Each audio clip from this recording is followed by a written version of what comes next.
Well, hello everyone, and welcome in to the Six Screens Telenetwork. Well, this is where former Jehovah's Witnesses come to talk. And hey, they're coming on here tonight. We already have a number of people coming in tonight. We got a lot to talk about tonight. I know you're going to find it very, very enjoyable. Well, my name's Rick Farrer, and I'm coming to you from the apostate capital of the world, right up here in Boston, Massachusetts. And we're glad that we have so many people coming in tonight to the Six Screens. Yeah, I have to honestly tell you, a lot of things that happened this week. Some of the biggest news. We're going to talk about that in just a little while. But before we do that, I want to talk about the big convention, the ex Jehovah's Witness convention that we have coming up. Yeah, that convention is coming up in hopefully it's going to looks like right now in August, August 1st, 2nd, and 3rd. I don't know for sure, but it seems like that's going to be the date. They can let me know this week for sure because we're booking out a year and a half. It's very difficult for the Hilton to do that. So we're looking forward to getting the dates, but it looks like August 1st, 2nd, and 3rd. But don't go booking any rooms yet. I will know next week, hopefully. They keep working with me and trying to do what they can to get us to have a convention right here in Boston, Massachusetts. So we're looking forward to that. And I'm sure that you guys are going to be able to come in and be with us, many of them. So looking forward to you guys coming up and being with us as well. So I'll give you some idea. It's the Hilton Hotel. It's in Tewksbury, Mass. It's about 20 miles north of Boston. And it's beautiful. It's like brand new. And I'm trying to work the best rates so we can get as many people as possible to come up and be with us. And hopefully we'll get 500 people. That's what we're looking forward to, get 500 people up here, which I think would really be wonderful. So we have room for just about that many people. So what I want you to do, if you're interested in coming to the convention, write me an email. I'm starting to send out email tickets. Now, don't write me on YouTube. If you write me on YouTube, I might not see it. If you write on Facebook, I might not see it. So I'm going to start giving you numbered tickets. So those that get numbered tickets, you'll be the ones that will be able to come in and be with us in the theater arrangement. We have like a theater seating arrangement. So you'll be able to get a seat in there. But let me know, you don't have to etch it in stone, but let me know you're at least thinking of coming and how many people are coming with you. And that will give me an idea of how many rooms we can kind of block off. It's a Hilton hotel, and I'm expecting to fill upwards of 100 rooms. So I'll have all that information for you hopefully next week. But it looks like right now, August 1st, 2nd, and 3rd, and that'll be in 2025. So we're absolutely excited about that.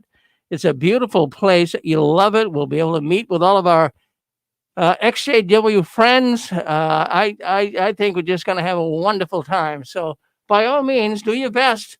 Write me, though, at jwworldnews@gmail.com and let me know, hey, Rick, I'm coming. I'm doing what I can to be there. My husband and I, my kids and I, whatever. Kids are invited as well. So let me know how many seats you need. And then I'll mark you down because when you come into the arena on that date, there'll be a person there that's going to check the emails and see what number of tickets you have. And, I don't want to let people who written in before ahead of time not have a seat. So the first one to say we're coming, but, we're not going to hold you hostage. Come in and let me know we're thinking of coming, and I'll send you an e-ticket with some numbers on it. And don't leave it on Facebook. Don't leave it on YouTube because I won't see it. Make sure it goes to jwworldnews@gmail.com. Well, anyways, we are so glad. This week has been really something else, but we have a lot to talk about here tonight on the Six Screens. Now, I've been doing this program for 18 years, and I have never seen the amount of posts, the amount of people talking on the forums, YouTube, ever in the history of me talking about the Jehovah's Witnesses and exposing them. There are so many people writing this week about beards. You heard it right, beards. And we know for so many years the Watchtower did not allow people to have a beard. But now they are loosening up and they're allowing ones to have a beard. So we're going to talk about that tonight, and you're going to find it very, very fascinating. I really believe that you'll say, whoa, this is crazy. This is a real game changer. We've had many people talk about various things here on the six screens. But this really has got a lot of people, a lot of buzz going on in the witness world that Jehovah's Witness men can now have a beard. So I'm going to play a video. We'll interrupt the video from time to time, and you'll be able to comment on it. But Stephen Lett did an update number 8 on JW Broadcasting. And Stephen Lett wanted to talk about the organization's new position on beards. So I'm going to play that for you, but I'm telling you right off the bat, we're going to stop it from time to time and we'll ask your thoughts on it. So let's try that right now. Let's get that up here. Well, I did have it here. Just give me a second to get into jw.org. Well, I hope you guys are all doing well out there. My goodness, there's been a lot going on, and I'm sure all of you have come to grips with the changes that are taking place in the Watchtower. It's just absolutely amazing how many changes have been taking place. They talked first of all about, not reporting time. That kind of really surprised the witnesses. And now they're talking about brothers being able to have a beard. I couldn't believe it when I first saw it. But I'm going to spin it up right here. Just give me a second. And we'll give this, I have to get into a certain timestamp here. So just give me a second to do that. And we'll bring that up to Stephen Lett. He gave the talk on it. Let's go up to 448. We'll start it there. I want you to hear it. And I want you to comment on it when I stop the video. You can comment on what you think about Jehovah's Witness men now being able to have a beard. So we're going to give the timestamp up to 4 minutes and 48 seconds. Let's start right here. Listen in. I think you'll find this really, really controversial, very controversial. So listen in.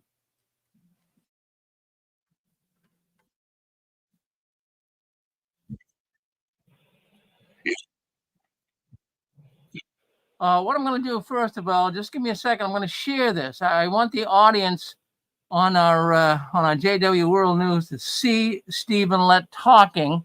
So let me share this. Just give me a second. We'll share the screen. So not only can you hear him, but you'll also hear him, watch him on screen. So let's do that. Let's share it right now. Well, let's go. For a brother to make? To help us answer that question, let's watch the following video. I'm going to go right back to the beginning here on the beards when he first says it. I want you to see how interesting that is. Listen in. But now we ask, what about the wearing of a beard? Is that an appropriate choice for a brother to make? To help us answer that question, let's watch the following video, which reviews the history of beards among Jehovah's people. In patriarchal times, it was customary for men to wear beards. This practice continued among the Israelites. An Israelite man would shave only when he was humiliated or grieving. For example, when the king of Ammon humiliated David's servants by shaving their beards, David protected their dignity by telling them, "Stay in Jericho until your beards grow back, and then return." Centuries later, the prophet Ezekiel shaved his beard and his head to symbolize the great distress and grief that would soon afflict Jerusalem. What about Jesus? Did he too, as an Israelite, wear a beard? For some years, based on the conclusions of certain archaeologists, our publications most often portrayed Jesus as clean-shaven. But in 1968, the Watchtower considered more reliable evidence from both historical sources and the scriptures. None of the four Gospels indicate that Jesus' appearance stood out as different. He did what was customary among Well, they have a trouble right there for a second. So you can see what the Watchtower is doing here. They're backtracking. Jesus appeared in the current, well, not current, but just in recent Watchtower articles as having a clean shaven, no beard. But now they're realizing that he really was customary that the men back in his time wore beards. So there you have it. But listen further. I think you'll find this very fascinating. Jewish men at that time. He wore a beard. Our videos and artwork in our publications ever since have consistently portrayed Jesus with a well-groomed beard. By the time the Christian congregation was established, the Romans had adopted the practice of shaving.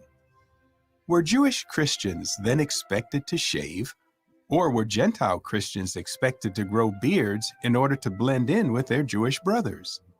Evidently not. Since the scriptures neither command true worshipers to grow a beard, nor command them to shave, this was a matter of personal decision. In the late 19th and early 20th centuries, beards were common even among the Bible students, as seen in these photos of Pilgrim brothers who traveled for the organization. Brother Russell, too, wore a beard. One newspaper editor called him a well-groomed minister. He said, "It had never occurred to me he was any different from thousands of other preachers. His soft, white flowing beard is the beard of a patriarch, a father. It gives you confidence." Soon after World War I, shaving enjoyed a resurgence in popularity. In 1919, when this photo of the Pilgrims was taken, most did not have a beard. Therefore, although our publications said little about the subject at the time, very few brothers grew beards. Starting in the 1960s, in many lands, beards became associated with those who were rebelling against established authority. Where that was the case, most men, both witnesses and non-witnesses, chose to shave. Because of the negative connotations associated with wearing a beard, most brothers who wore a beard did not serve as ministerial servants, elders, or in other appointed positions.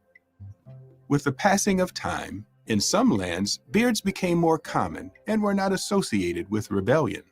In those places, some brothers with beards were appointed as ministerial servants and elders. In recent times, the wearing of a beard has become common in many more lands.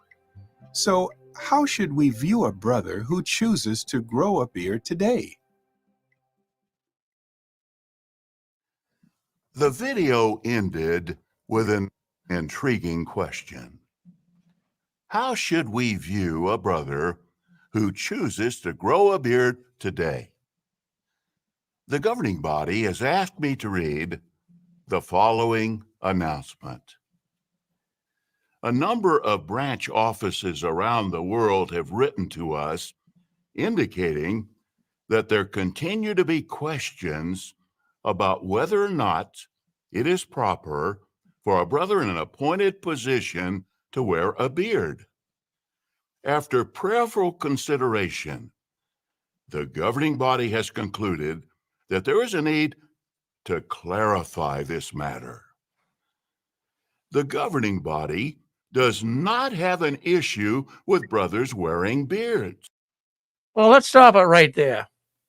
So Stephen Lett, governing body member, is saying that the governing body does not have an issue with men, brothers, that is, wearing a beard.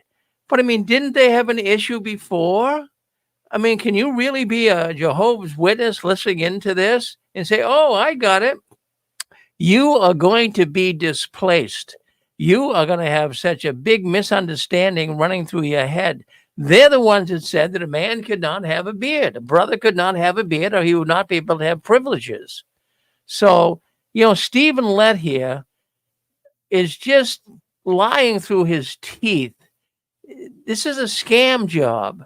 This is really a scam job. They're putting the burden of proof upon you.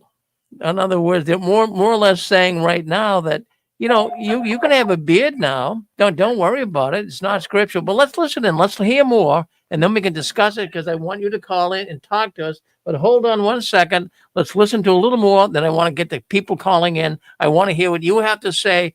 This is, I'm telling you, folks, this is the biggest story that I've ever reported on. I know it sounds crazy here on the Six Screens. This is just a big buzz. It's all over the internet. It's gone viral. Listening to Let, see what he says as well. Why not? Because the scriptures do not condemn the wearing of beards.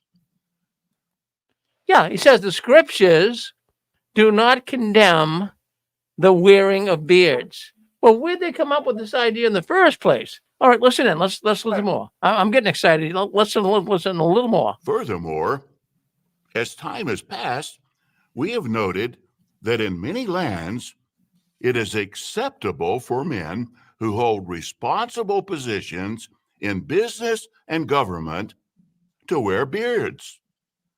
Thus, whether a brother wears a beard is a personal decision. Oh, thank you. Thank you. So now you're telling the brothers whether a brother wears a beard is a personal decision, Brother Let. But I mean, you never gave them that right.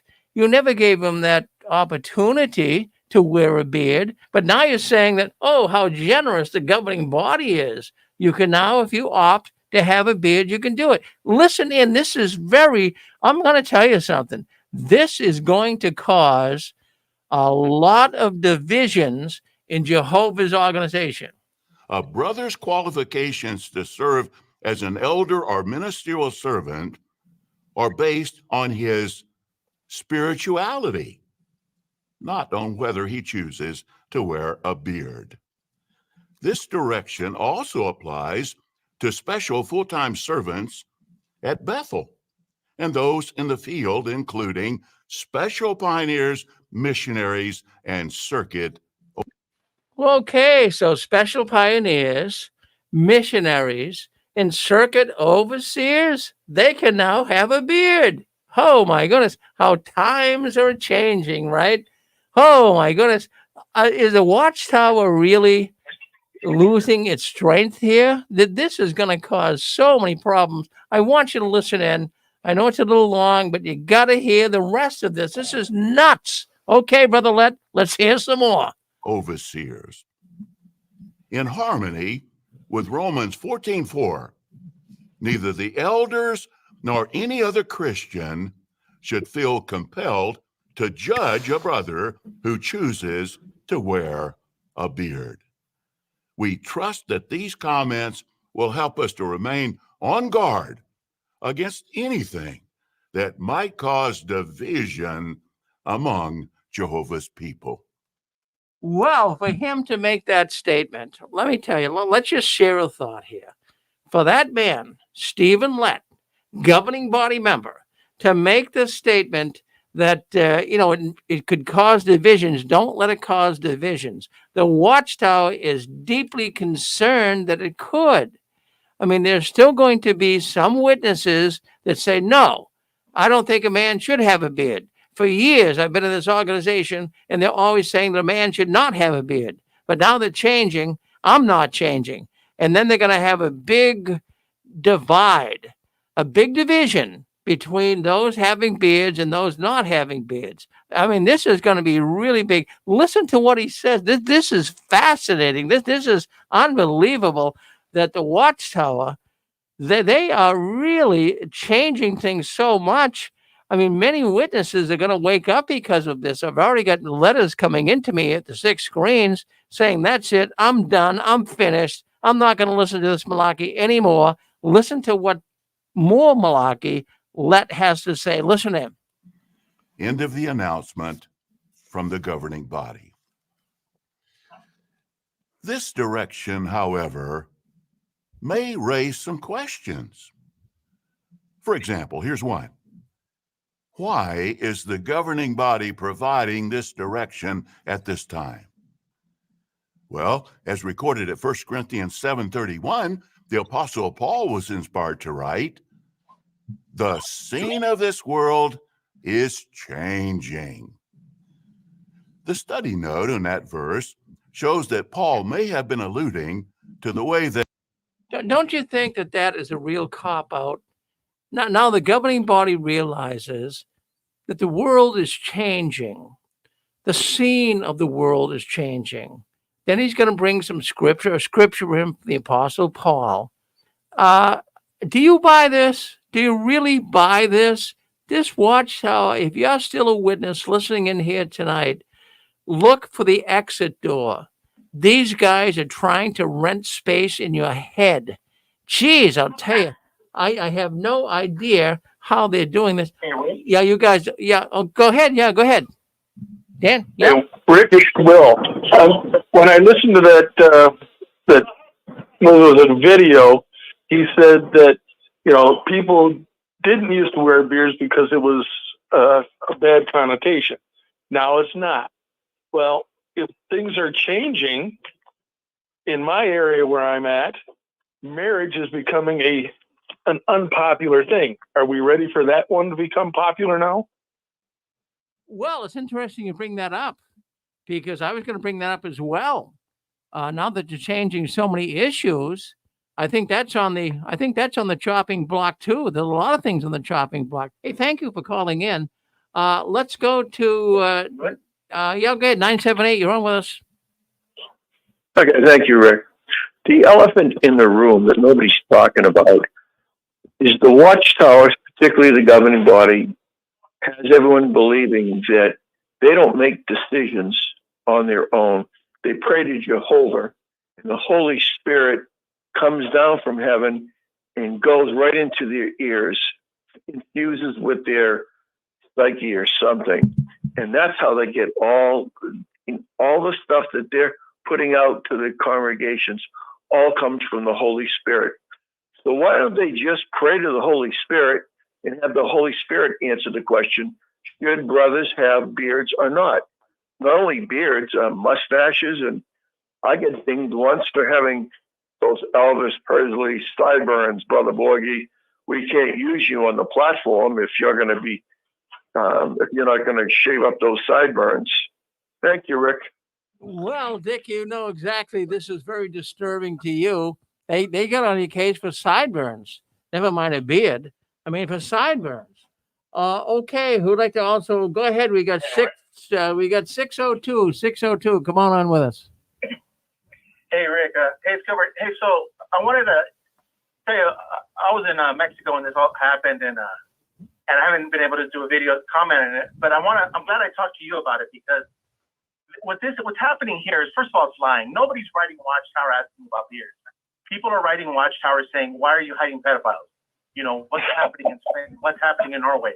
That's the thing, and I hope I'm wrong. But Watchtower is doing exactly what political leaders do. It's called wag the dog. And you, Rick Farron, and I, I love you. You have been played by Watchtower, and so has all of us. Because every Jehovah's Witness and every ex-Jehovah's Witness, I got phone calls today from people on this.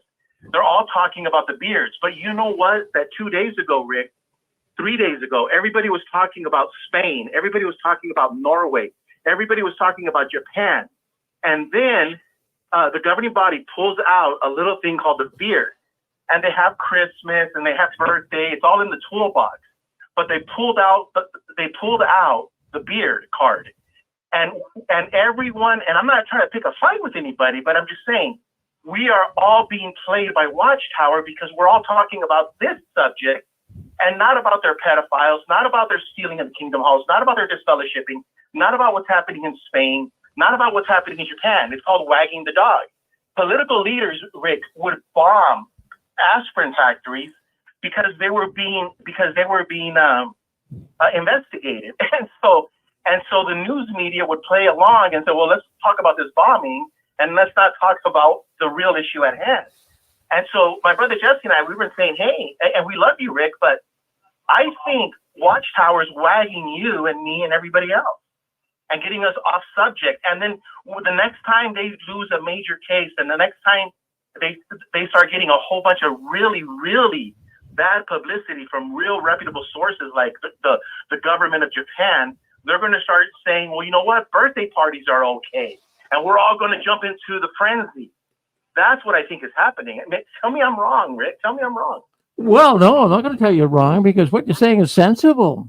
That's true. In other words, take your attention off of the child molestation problems. You were saying, Anton, Rick, you were saying the same thing.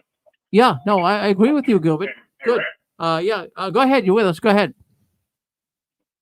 Hi, this is Stephen. Just a quick thought to that comment. We actually did say that in the program right before yours, that instead of Watchtower addressing the CSA or the disfellowshipping or the blood issue, that they go for this low-hanging fruit. So we actually did say that. And secondly, I think there was a Watchtower a few years back when I was still in on this very subject. And in typical Watchtower fashion, it said that if beards were common in your part of the world or in your culture, that it was okay. But if it wasn't common, then it wasn't okay. And it was one of those things where it left more questions than it answered. But my thought on that is, why didn't they say right then and there that having a beard is or is not any kind of a comment on your level of spirituality? Why did they say that right then and there? So that really shows that they're just making this stuff up as they go. Thank you. Well, thank you, Stephen. Well, that's what it appears to be to me. It's just absolutely nuts. But Stephen Lett, we're going to go back to him. Stephen Lett actually talked about divisions. I want you to hear what he had to say. Now listen to this, and then we're going to get your comments on it. But near the end of this video on JW Streaming, Stephen Lett, governing body member, what they're really concerned about is this is going to cause divisions. Listen in. That scenes change swiftly in a theater, with actors passing quickly on and off the stage. In keeping with the principle of Paul's inspired statement, grooming styles have changed over the years. For example, more and more beards are worn by men in responsible positions who project a respectable appearance. Here's another question. How should we view a brother who decides to grow a beard? Well, we should apply Jesus' counsel found at John 7:24. Stop judging by the outward appearance. As we saw in the video, grooming styles have changed over time. Not all of such changes are bad. To illustrate, none of us would likely choose to dress and groom ourselves as people did in Bible times, nor even as people did a century ago. In fact, most choose to follow the styles that are prevalent now, not those from decades past. Generally speaking, it's not bad or wrong to dress and groom ourselves as people in our community commonly do, as long as that style does not violate Bible principles. We always want to be sure that our appearance reflects cleanliness, modesty, and soundness of mind. Here's another question. How can we promote unity in light of this direction? Well, after viewing this program, some might have to contend with strong feelings. For example, some might feel as though they've been vindicated, saying, in effect, this is what I've been saying for a long time. This proves that I was right. Stop right there. Stop right there. How many men did you know, including many that are listening into this program, they wanted to have a beard, but they were told, don't do it or your privileges will be taken away. So how many people listening to this program tonight can agree with what was just said? You know, they're going to come back right now and say, see, I told you. There was no real biblical explanation on a man not having a beard. So this is what Stephen Lett's saying, that a man is going to say this. Wouldn't you say it if you wanted a beard and you couldn't have it? And you were telling your wife, you were telling others in the congregation, I want a beard. Yeah, go ahead.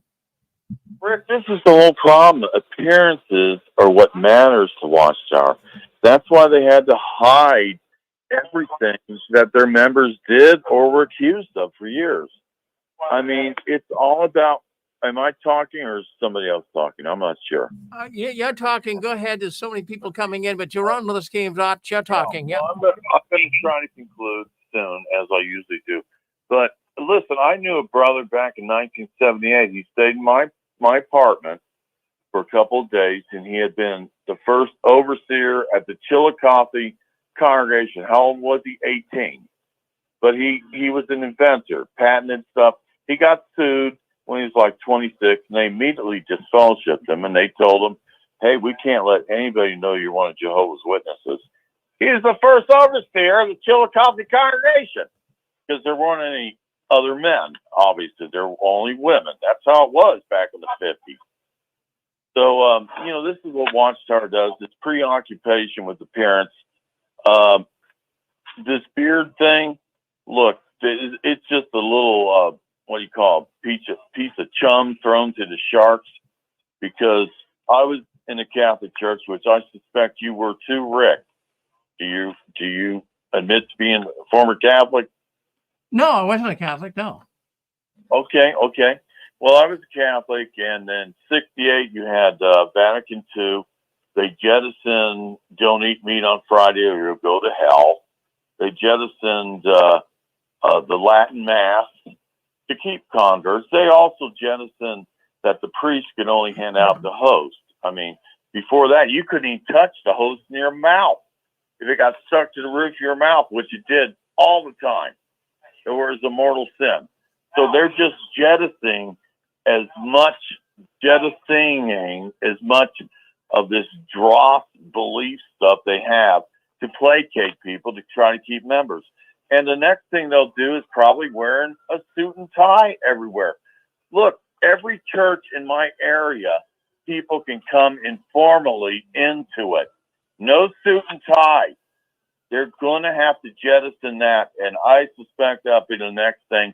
And everybody can make their own list, but it's going to go down the line till they get in with the normal thing going on.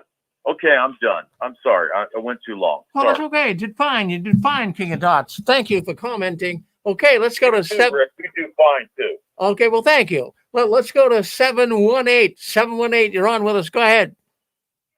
Rick, I was just thinking, you all the time. I have two different stories about this. As I'm looking at a guy, I'm sure you get the Google alerts as well as I do, Rick, because I'm looking at one of the obituaries, which is showing someone who attended the hall with a full beard. But I just want to say, you're talking about beards. My father just had a mustache. Ever since before I was born, look at the pictures before my parents even got married.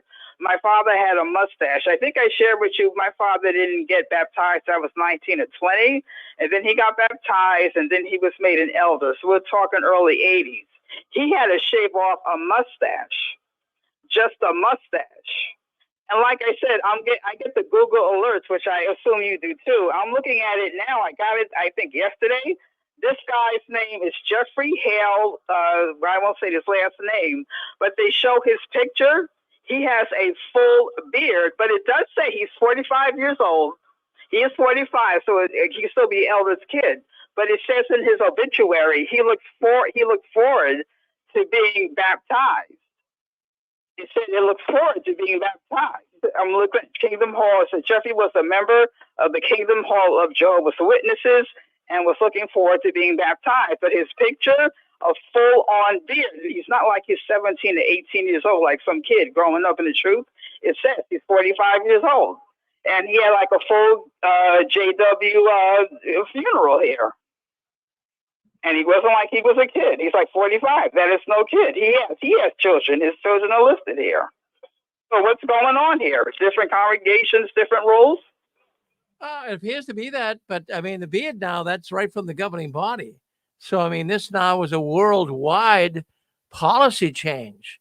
Around the world, men can now have a beard. Isn't that something? Thank you. Thank you very much, Shirley. Let's go with But how about with a mustache? Like I said, my father was made an elder in the early 80s. Richard, you talking beard now. Yeah. You got to get rid of the mustache. Oh, yeah.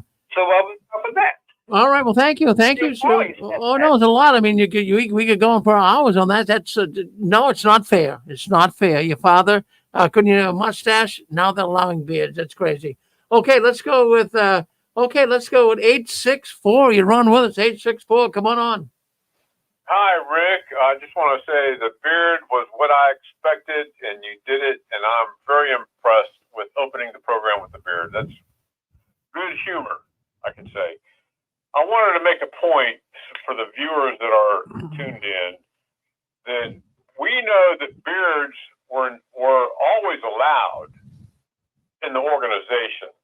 Now, we know the stigma or the feeling of people that had beards in the congregation. The other people looked at them as maybe not being spiritually mature or perhaps worldly or disobedient or things like that. But the thing is beards were always allowed.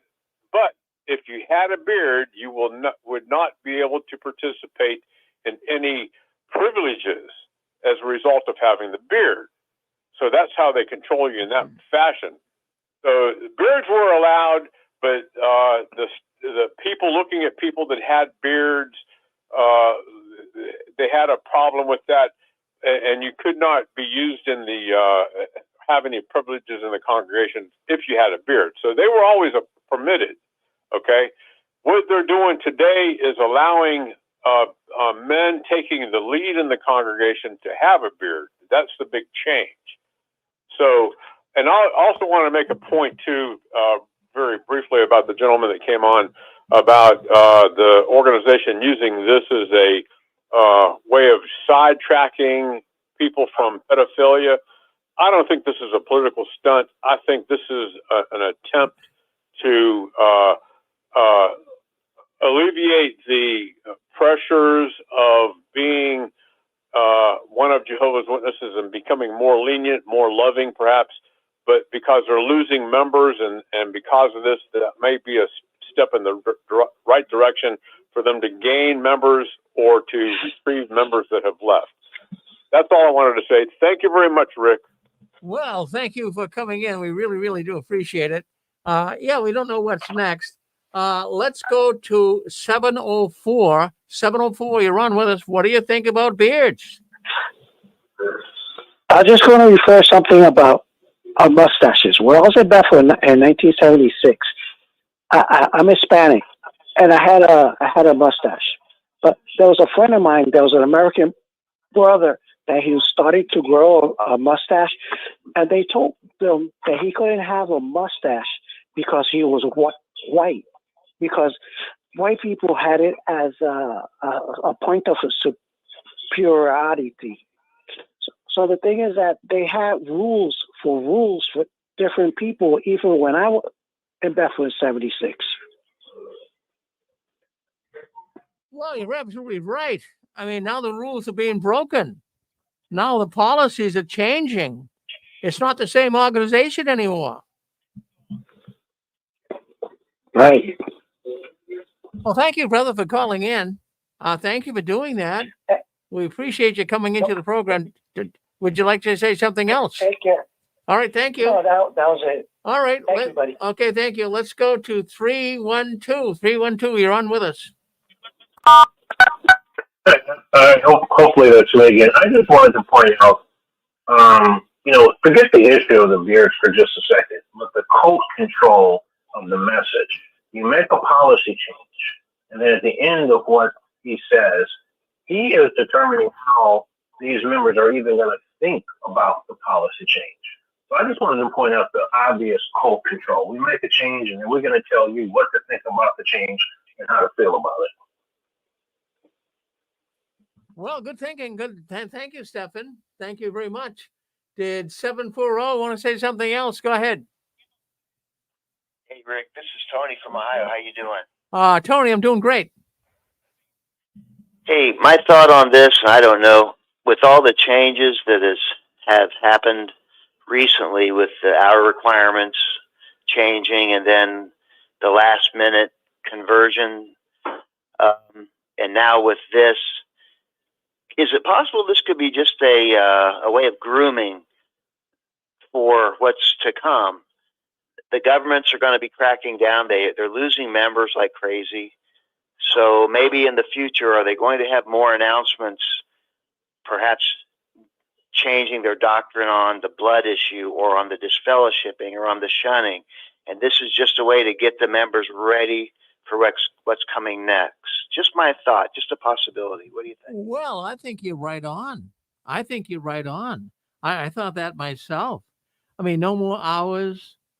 Now you can come back last minute repentance. All of these changes they're making. What's next?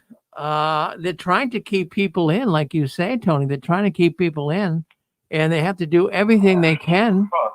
So I'm thinking. That's my thought. There'll be more to come. Oh, there's more to come, right? We'll talk about that. We'll talk about that in just a little bit. But thank you for coming in. Thank you. Really appreciate it. Okay, go ahead. I believe we have, who is that? Is that John? Want to come in? Well, let's go to Rick. Let's go to John first. Go ahead, John. You're with us.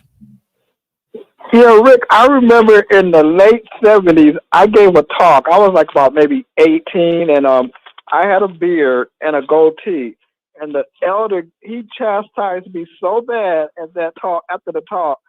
He made me feel so bad, but I was trying to explain to him that I got razor bumps real bad when I shaved, and he didn't want to hear anything. He didn't care. He said, you will not be able to give a talk with a beard next time, blah, blah, blah, blah, blah.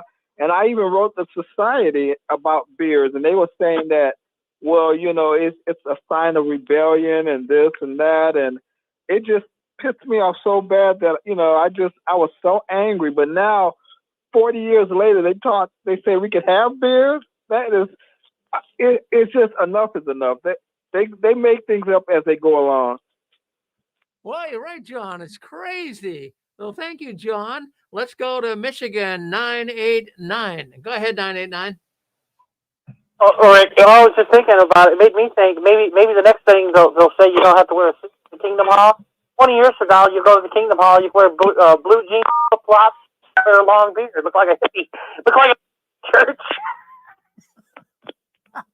Well, Mike, I mean, I know it sounds crazy, but they are relaxing their policies. So what's...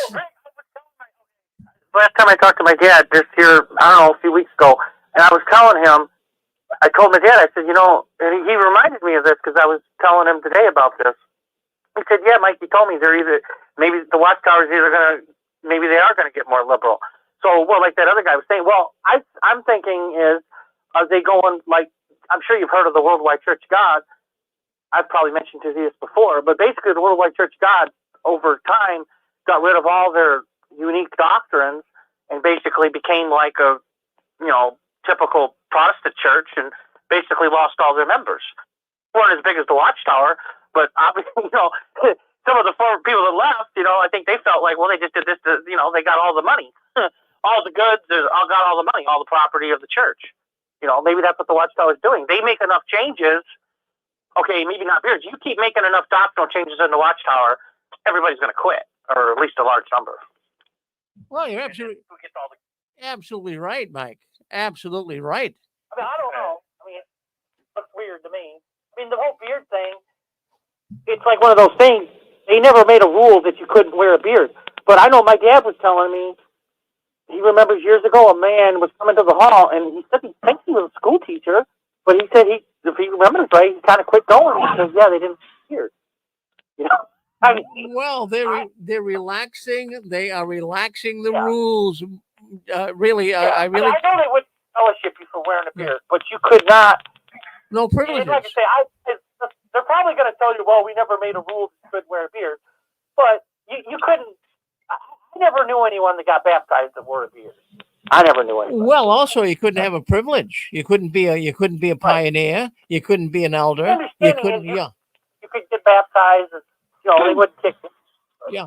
Oh, it's interesting. Maybe next year you can celebrate Christmas. Well, no, it's good to get that point.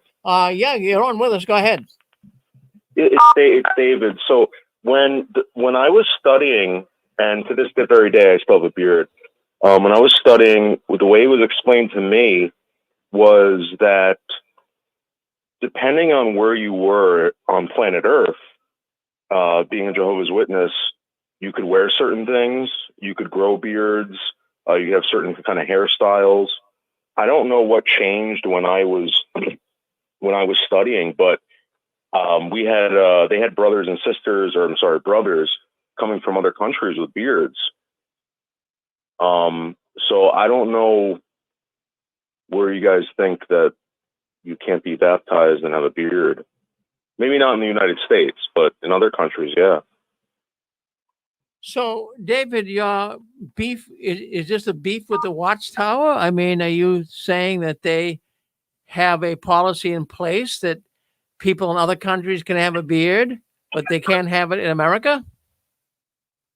Yeah, so the way it was explained to me was that the average male in America didn't have a beard, and that's why the witnesses in America did not have beards. They had mustaches at the time I was studying.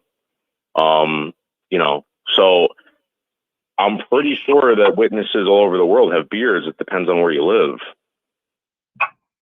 Yeah, but I mean, if you're a worldwide organization and you make it very emphatic that you should not have a beard if you're progressing along in Jehovah's organization, but in this country, we got a lot of people coming in. Sorry for the problems, friend. Just try to stay on here and don't go anywhere. But try to keep yourself very, very muted if you could. That'd help us a lot. But what I'm saying, Dave, is people around the world. Yeah, I know they've in the last few years they've been showing pictures in their publications of people in different countries with a beard. I think they were working up to telling you before they tell you. But I mean, in this country, they really were very emphatic about it. You could not grow a beard. You're 100% correct about that. I'm just saying that as far as witnesses and in general, I think it was geographics or what part of the world you came from, where the style of dress you could dress in, or they just basically told me it was about modesty and how men, the average male in the United States, and Jesus Christ was supposedly an average male in Jerusalem. So that's the way it was explained to me. It wasn't, hey, listen, your beard's too long. They never came at me like that. And again, you're probably right. I never would have been baptized with a beard, but I definitely met witnesses from other parts of the world that had beards. So I just want to let everyone know that. Well, David, thank you. Maybe about 4 years ago. Always good. Always good to hear from you, David. Thank you very much. We appreciate you calling into the program. Thank you. Thank you, David. Has my hand up. Hold on 1 second. We got to go in terms here. We got the people calling in. We're going to go by area codes. 540. You're next. 540. You're on with us. Yes, yeah, I had a friend years ago in West Virginia. He might have shaved for his baptism, but he had some skin issues and he kept his beard. And I don't think he cared whether he had privileges, but he was a good Christian man and a good witness parent. And he had a lovely farm. I think I think people are missing the bigger point that you've got a corporation, quote, allowing, unquote, men to have something that God gave them naturally at the age of 12 or something. It's this thing of allowing. We're going to allow you to do this. We're going to allow you to do that. And people aren't seeing that control issue. And also, I think maybe they need some natural beards for their Bible movies. I don't know. Well, you got a good point there. I thought that too, Pixie, because they're showing all their Bible videos and they're showing the Israelites. They're showing Jesus with a beard. So people are saying, wait a minute. Why can't we have a beard? Thank you, Pixie. Thank you very much. Yeah. Okay. Hello. Now, yeah, you're on. Let's go ahead, Joe. Hi, how are you guys? Good. Rick. I'm just thinking perspective. We're in since 85. And as far as the Watchtower publication, and I don't ever remember any brothers depicted in any of the Watchtowers that had a beard. So as far as official look in the publications, I personally don't ever recall a brother with a beard there in the Watchtowers. And as far as in our own area, I do remember one brother that had a beard, and I thought that was unusual. But he did have a serious problem with his complexion for the skin, so that it really would be disastrous if he tried to shave. So I understand that. But beyond that, the witnesses, basically, the mentality of most witnesses is that they've given up their human freedom, and basically they give themselves over to be slaves because they want to get something that they really don't deserve, and they're willing to do anything to get that, the prize, whatever prize it is, which prize they're not going to get, but yet they think they're going to get a prize for their giving themselves over as slaves. And as far as I'm concerned, just granting them this wonderful privilege of growing a facial hair is, as far as I'm concerned, as one of the other friends said, it's basically just grooming, literally grooming them to be slaves, just like basically casing the things that they can do, telling them how they should feel about it. And they're probably going to indicate exactly what the beard should look like, what it shouldn't look like. It's more grooming to be a slave, and that's all. Anyone who's left in that organization, they're the ones that are willing to giving up their human freedoms for a prize that they're never going to receive. Thanks so much. Well, very good. Excellent comment, Joe. Excellent comment. Let's Hello? go to, okay, go ahead, Zachary. Run with us. Hello. Hi. Rick, I feel like this is not smoke screening anything. This is not to smoke screen anything. This is not to change our direction. This is real. This is huge. And I think back to over the years. I remember back in the late 70s, there was a brother who, he was a young brother, and the elders gave him trouble because he would wear a beard and he had to shave it, and he gave him horrific razor bumps. And so one day, there were three of us in field service doing street work, where you walk out with magazines and you talk to people. And the presiding overseer caught up with us to tell me and the other brother, not a bearded brother, this was a brother from the Caribbean, to tell us that the congregation was no longer recognizing the field service activity of the brother with the beard. And the brother from the Caribbean went toe to toe with the presiding overseer about beards. And he even said, I don't remember the congregation talking about this brother's beard. What do you mean the congregation's not recognizing him anymore, his field service? And the presiding overseer said, well, the fact that the elders don't recognize it anymore, they represent the congregation. So that day we stopped our field service, and that brother who wore the beard, he went home, he wrote up a letter. We agreed I would help him to send it to the society. So he wrote it up, and I pulled out my portable typewriter. He came over my house, and I tried to type out what he had written. And he sent the letter to the society explaining his situation. They wrote him back and told him, and I think the elders, that the elders had to recognize his field service activity. Having a beard, you could still be a witness.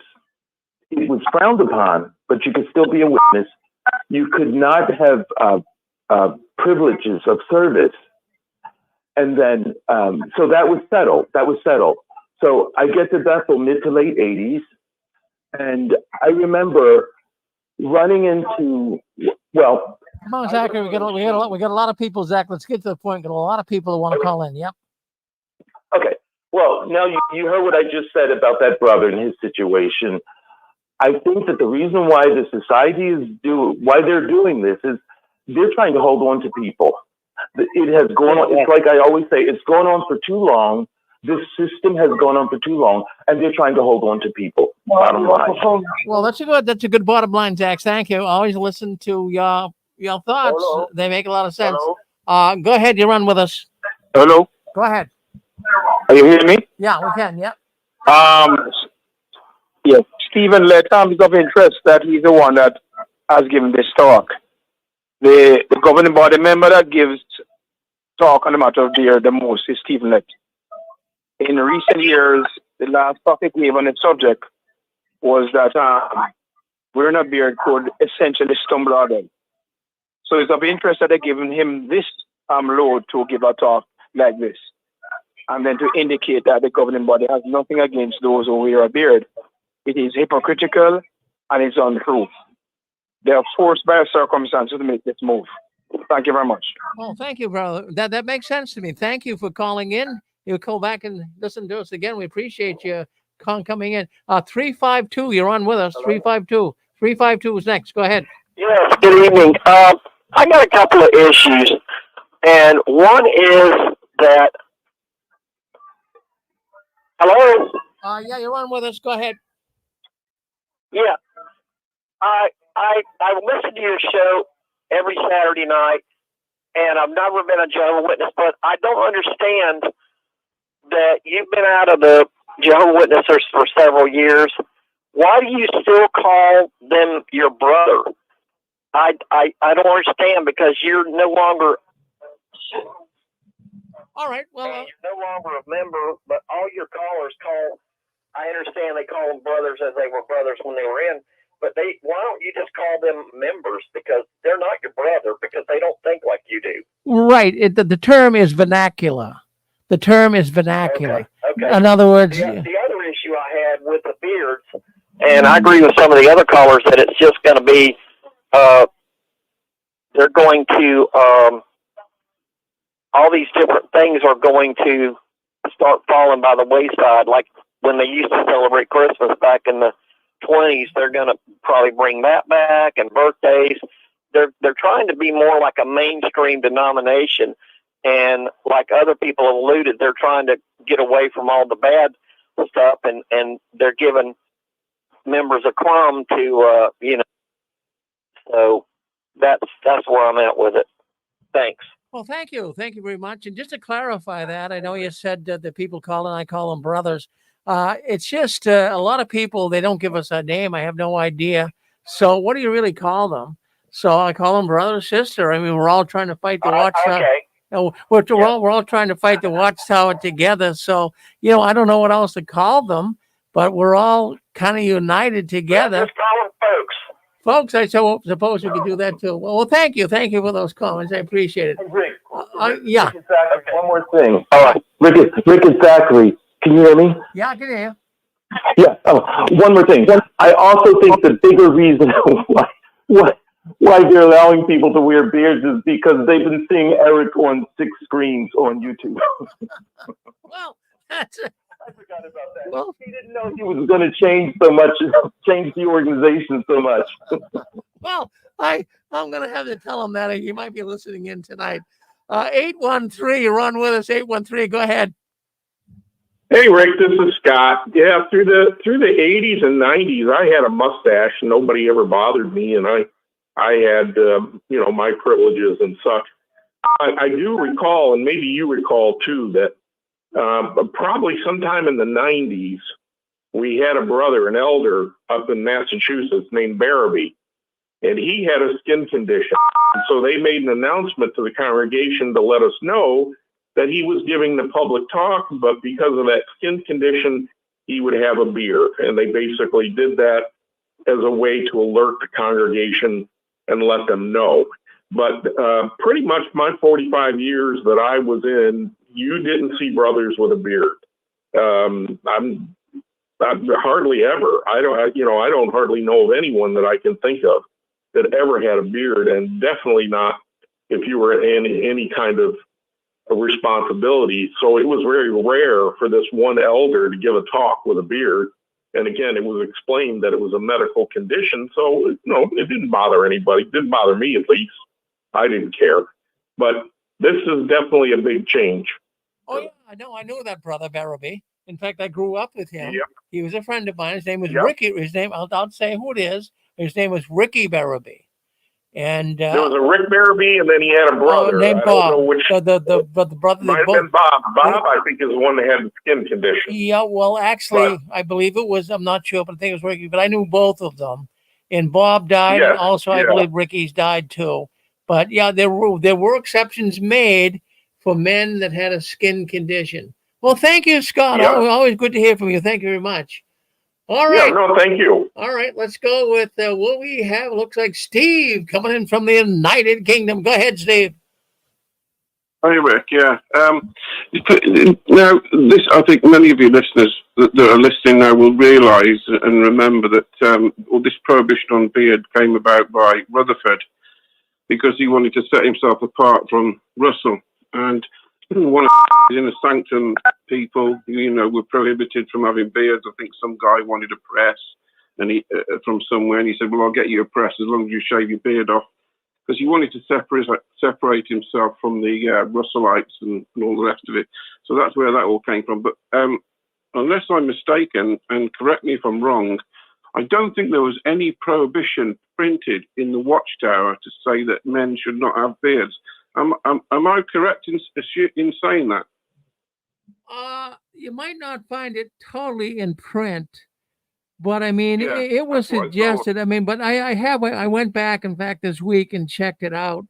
There were some articles, but it wasn't really totally prohibiting them. No. They, it was kind of ambiguous how they worded it in the articles, Yeah, and that was that's been the whole problem, ambiguous. Because what happened was because Rutherford had this thing about being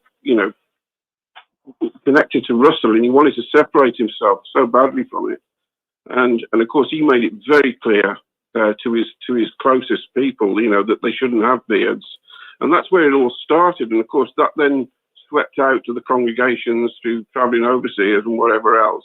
So there was never an official thing saying brothers should not wear beards. And that explains why, certain congregations in certain areas were perhaps a little bit more lenient about it than others, because it wasn't actually in print prohibiting it. But now they're actually saying that they're making it absolutely clear now so that every witness knows throughout the world, as you've said, that it's going to be okay. So it's cleared up. It's cleared up this ambiguity, and I think it's probably an attempt to try and unify everybody as much as they can in whatever areas they can. So yeah, just a thought. And the other thing is, of course, they're stealing the identity of male apostates. Well, the best thing you do when you leave is grow a beard. Well, you got it, Steve. Thank you. But I'll tell you, there's something up the Watchtower sleeve. There's something more to this. I like what one caller said earlier. It may be kind of setting the pace. Maybe they're kind of relaxing the policy on beards to relax the policy coming down the stream on bigger issues. Maybe they're going to relax a policy on blood. Maybe they're going to relax a policy on shunning. Maybe they're going to relax a policy on marrying outsiders. You see, they got to really do everything they can because they're losing so many people. They're hemorrhaging right now. So they got to do everything they can to keep people in.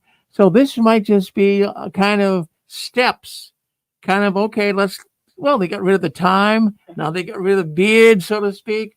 Now, all of a sudden, boy, they could go into some other issues. Very good thought. We want to hear from 315 once again. Go ahead, 315. Hi, it's Fran this time. The other situation Joe and I have been talking a lot about is there's been a lot of publicity about Rutherford lately. Watchtower History has been doing several series about Rutherford and his background, and up to date, they've been talking about how he was anti-Semitic, and they have a lot of proof of that and who he was friends with and his whole background with it. So with what's in the news and everything, I don't think the witnesses want to draw attention to Rutherford. They didn't even mention him in that video that Let did, and so I think they're really downplaying Rutherford and really building up Russell, because for the political reasons. Well, Fran, I mean, that's a good observation as well. Thank you for chiming in with us. We like that observation. Let's go back to David. David, you're back with us. Go ahead. Hey, Rick. Yeah, I just want to point out, I mean, again, I was never baptized. I'm just reading the comments in the comment section, but what other policies don't you guys like? Do you like the policy where they're not allowed to wear swastikas? Do you like the policy where they don't believe in abortion? I mean, do you agree with any of the other policies besides the beard thing? I mean, the beard thing obviously is getting people very, very excited tonight, Rick. Oh yeah, no, it's really got people. Now, you're talking first of all, I mean, beards are something that really strikes people's fancy. I mean, there's no biblical evidence for that. But when it comes to abortion or other issues that Christians take a position on, the Watchtower, claiming to be a Christian religion, they're gonna follow in the footpaths of real Christians. A real Christian does not believe in, pre-sex marriage. They don't believe in abortion. There's a lot of things they don't believe in. The Watchtowers believe, has to go along with it. But I mean, as far as beards, I don't know of any other religion that ever kind of put a prohibition on beards. But now all of this, I guess my question is because I asked this to the witnesses when I was studying. I was like, wait, why aren't we wearing robes and sandals and all have long hair? You know what I mean? And they basically told me that, again, Jesus Christ was a man of the times, and he dressed like men of that period, and so did the witnesses. And that was the only reason why they weren't wearing beards. So again, people in Ireland, I believe, witnesses in Ireland, I believe they can grow beards. It's not frowned upon, but in the United States, it wasn't a thing. I think beards are a very big thing in the United States. I've had mine for a very long time. A lot of men that I know have beards. So maybe it's something that they're changing based on men of the times. I mean, I don't know why that's so ridiculous. When you're representing Jehovah God, they want to be, again, they don't want to be walking around in bikinis. They don't want to be walking around with swastikas. They don't want to be, you know what I mean? Yeah, well, I've always thought that, some men really look good with a beard. I don't. I look terrible with a beard. Some men look really good in swastikas and Nazi uniforms. Yeah. So, but I mean, the Watchtower should stay away from that. Well, thank you, David. I'm gonna put a picture up on you. I'm gonna put a picture up right now on YouTube. That's not the picture I want. It's the picture right here. Now take a look at that picture. That's in a recent publication. That's an illustration of one of the Watchtower publications. Now take a look at that picture. I've always said here on the 6 screens that the Watchtower is going to tell you before they tell you. And that's exactly what they're doing. Now take a close look at that picture. Now you see a man there with a hat and a little goatee. And even that man in the very front of the picture, he's got a little beard. They're kind of whetting the appetite. They were saying that picture there, from what I can believe, I think that's about a year old. So a year ago, they were showing that picture in their publication. I believe it was in the Watchtower. So they were showing that publication and, getting people to accept beards. And now all of a sudden, here they are. They are now accepting it. We got Linda James, your favorite apostate, babe. What do you have to say? Oh, okay. Hi, guys. So, just like David said, that's what you hear when you ask about the beard, and they talk about, what people wear or of the time, right? And of the time Jesus wore a beard. And then just like Steve said, it was about Rutherford. Rutherford changed it up, switched it up, and then it dealt with somebody who needed a new press, writing press, newspaper press for the organization. And Rutherford's like, you know, shave your beard off, maybe so, you know. So Rutherford was clean shaven, and he very much had a military and attitude, and was even into politics and stuff before he became a Jehovah's Witness. So it was more of having a military look and of obedience. So cult leaders prefer their members or followers to look more like them. And if he was looking at these other people with their beards, they're looking more like Russell. And from what we've read in history, Rutherford didn't much care for Russell. There was a sense of like resentment about him, yet he held on to him for dear life. So this thing with Willette showing a video about how in the 60s it was considered something rebellious is like the art of diversion. The art of diversion. It was really brought in from Rutherford. And what Gilbert said could be the case. This could be the sleight of hand, the art of, distraction. Because looking through Google alerts, there's so much stuff going on right now. To bring this to the attention of JWs would be wonderful. And of course, we're all just like, what? We're just shocked as anything, the ex-JW community. But yeah, I've always liked the apostate beards on those that are apostate. And now it's like, okay, my brothers that are JWs is going to have their beards too. And I'm actually happy for them because that's what's natural. That's what's natural for a man. And it is about mainly obedience and following the rules. And when you do that, then you're considered more, you're considered as someone, as a yes man, and then you'll get more privileges and all that stuff. That's it. Well, thank you, Apostle Babe. Always good to hear from you.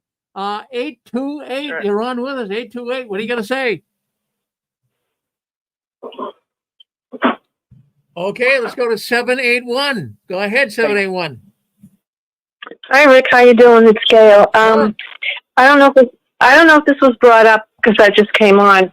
I was thinking that in the United States, people equate the witnesses with a clean-cut look, and I was wondering I want to know how the neighbor's going to respond when the witnesses start coming to the door with beards on. I said this is going to be interesting, and that's all I had to say. Well, that's fascinating, Gail. Unreal. Let's go to 615. You're on with us, 615. Go ahead. Hey, Rick, it's Eric. How you doing, buddy? Good. Well, I tell you, all of a sudden I can sleep easy at night because this long beard that I have is acceptable, or is it not acceptable? Are the beard police going to come out now? The elders, they're going to get the measuring ruling. I guarantee you they wouldn't like my beard, Rick. Well, we just had a man come on, and he said maybe the Watchtower is changing their position because of Eric. Yeah, Zach said that. I appreciate that. Love you, Zach. Hey, you know what? I'm bald, and I kind of like from what the pictures that they gave in the Watchtower in the week. I kind of look like the Apostle Paul. Well, they love you on here. Well, Elaine Brain Drain is saying, Eric, you're famous now. You changed the whole world with the witness beard. Unbelievable. My goodness, how ridiculous, Rick. And I know I'm a broken record, but just to tell the audience again, when I heard this, my wife and I actually thought this was the biggest news that came out. And I know Gilbert was saying that like it could be a distraction in a political move. But the reason why it's such a big deal is because so many people were affected by it. I did want a beard. You know, I wanted a beard. I'm a bleeder. I'm a hemophiliac type A severe. And I would want nothing more than not have to shave ever again. And I never will. I use clippers from the top of my head, and I am a bleeder. If I cut myself, I bleed, and it's annoying. You gotta put I know everyone has to put the tissue there, but for me, it's like, is it ever gonna stop? But I used to get my balls broken over a shadow. But Brother Kubler, you didn't shave. I did shave. I shaved this morning because I knew I had a part and I had to work an auto body and I had a long day. So I didn't even eat, you know. I didn't even eat supper. I didn't have time to shave. I came home, I showered to get the auto body stink off me, and then get in a suit and tie and give a part. And it's like, Oh, you think you can just walk away from this and that, and don't be upset. We're going to tell you how to feel about it. They also don't want you to feel sorry for or cry if it's a fellowship family member, or if it's fellowship.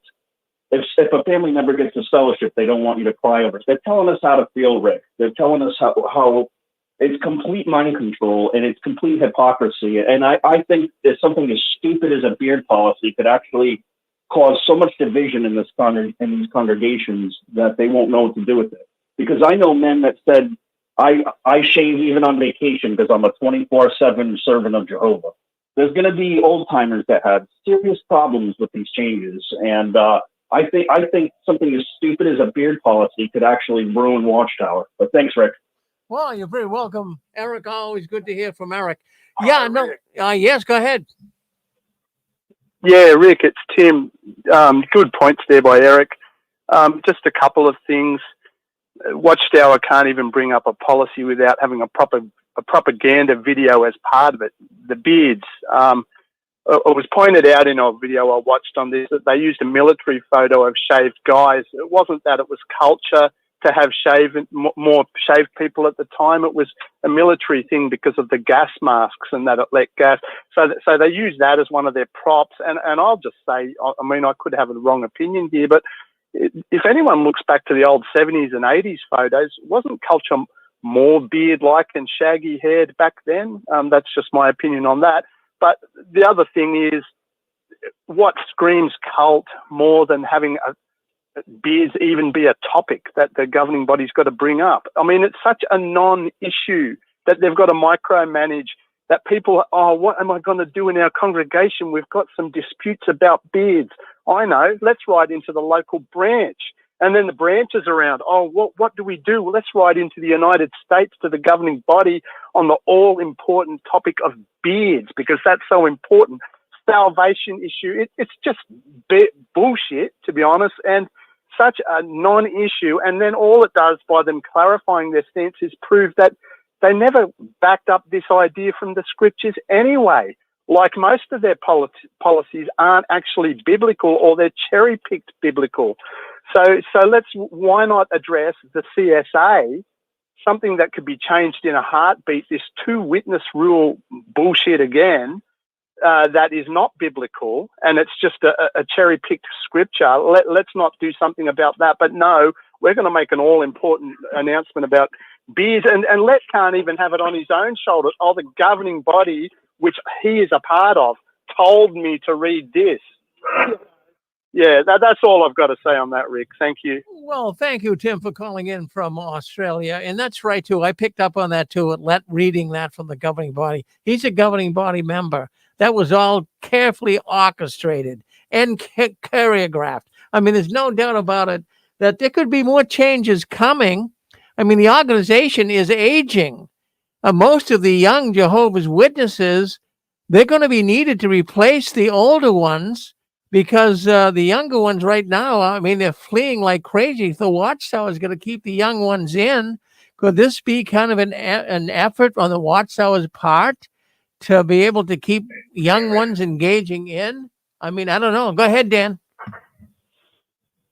No, this is Stephen again. I just a couple of things that jumped into my head, which is what's next. Maybe they'll make a change and allow the sisters to wear slacks at the meetings. So on those really cold days, they're going to freeze their behind off, wearing something that should only be worn out in the summer. So maybe that's the next thing for the sisters to be able to wear slacks to the meetings. This is something we talked about earlier. Really, different cultures having beards, and I can tell you for sure in Canada, those brothers were allowed to have beards, all different levels, regular brothers, the circuit overseer, all of them, they could have beards. It wasn't an issue. But then I was also thinking, once people start growing the beards and they go out in the ministry, I wonder how that's going to be, accepted by the general public when they're kind of used to seeing the witnesses clean shaven. Thanks. Well, another good thought. Thank you, Stephen. Okay, let's go to Dan. Clark, go ahead, Dan. You're on with us. Yes. Hey, how you doing? Good. Yeah, I was thinking the same thing. I just got to think they're trying to run the brothers off, the old people. I mean, if I spent 50 or 60 years in there and I had to shave every damn day. And some crazy freak like, Stephen Lett come out there and said, hey, and I don't know how it was presented. Was it presented Jehovah says you can now have a beard, or how was it presented, Rick? I didn't hear the talk. Well, it was presented that, times are changing. And even the Apostle Paul mentioned that in Scripture, that, the certain time for certain things. And now, because of the times changing and the styles changing, that many young men want to grow, not just young men, but many men want to grow a beard. So as the time is changing and more people are doing it, the governing body has decided that they're going to change their position. Thank God. Hey, Rick, let me ask you a question. Hold on, Dave. Yeah. All I want to say, Rick, is it's like still, it's children. It's children being told what to do. It's children being told their hands being smacked. But I was going to say this. That's ridiculous. I'd be pissed if I was a sister. I mean, I'd be saying, hey, it's time to put on my short skirt. It's time for me to put on my short skirt. I mean, it's kind of a fashion thing, a beard, right? These guys groom up their beards really nice and sexy and look really good. And, hey, what don't you think the sisters are going to say, what the hell's going on? Husband, with this fancy groom. So anyway, 60 years ago, the doctor wasn't telling you not to smoke cigarettes, right? Now they tell you not to smoke cigarettes. You imagine an elder, though. I mean, you imagine having to listen to that if you obeyed. Growing facial hair. Oh, go ahead, sister. What are you saying about facial hair? Tammy's got a lot of facial hair. Start growing facial hair. Like Tammy. If brothers aren't supposed to have facial hair, for heaven's sake, why do sisters start even growing facial hair? Well, I mean, I'll be wearing a full beard tonight for my show, just to let you know. Well, right. Hangs up. I'm sorry. Well, no, that's I don't good. mean it disrespectfully. Well, it's not disrespectfully. I mean, if you're a sister and want to grow a beard, so be it. Hey, Rick, can I speak one more time? I'm talking. Women can't help it. When they reach a certain age, they start growing facial hair. Well, that's right.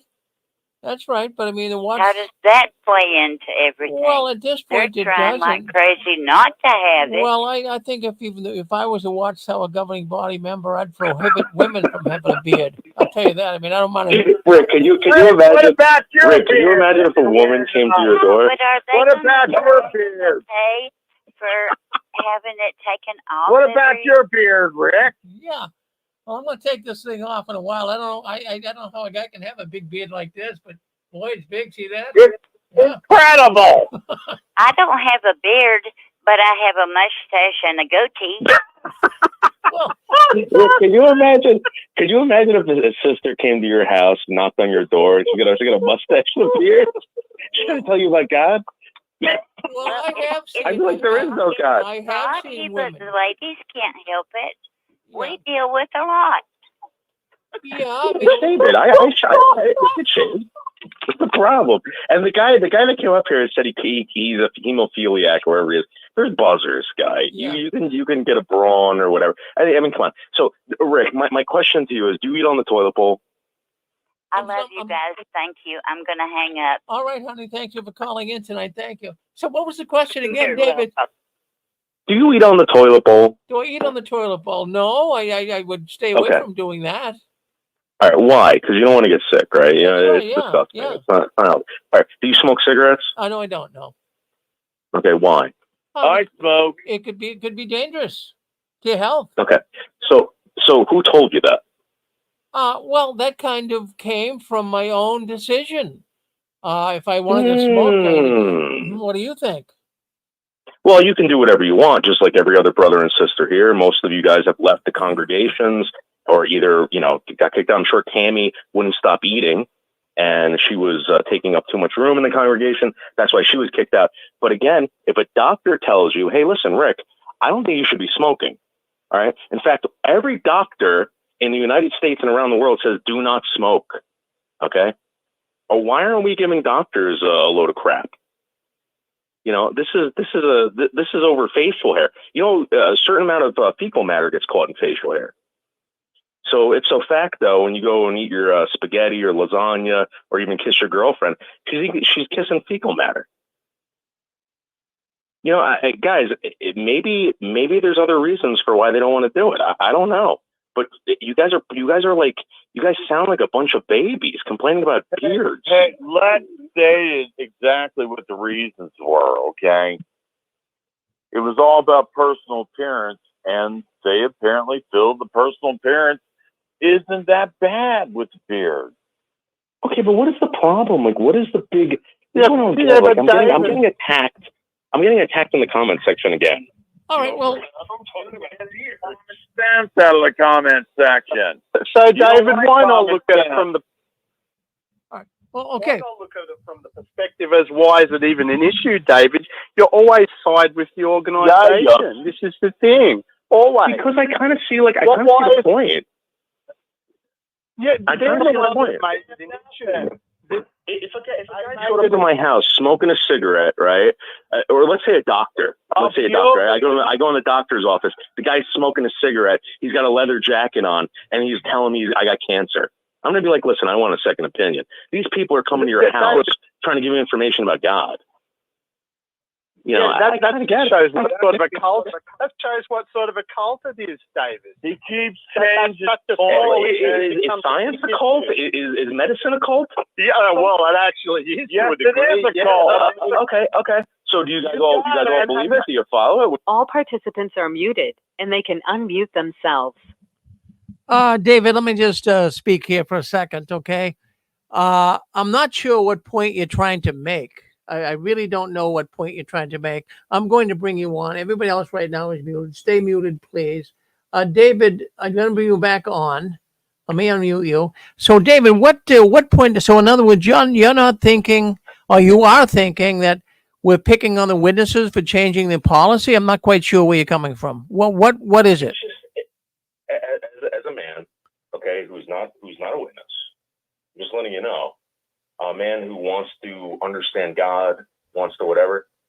I can understand the suicide stuff. I can understand the molestation stuff. But now it's beards.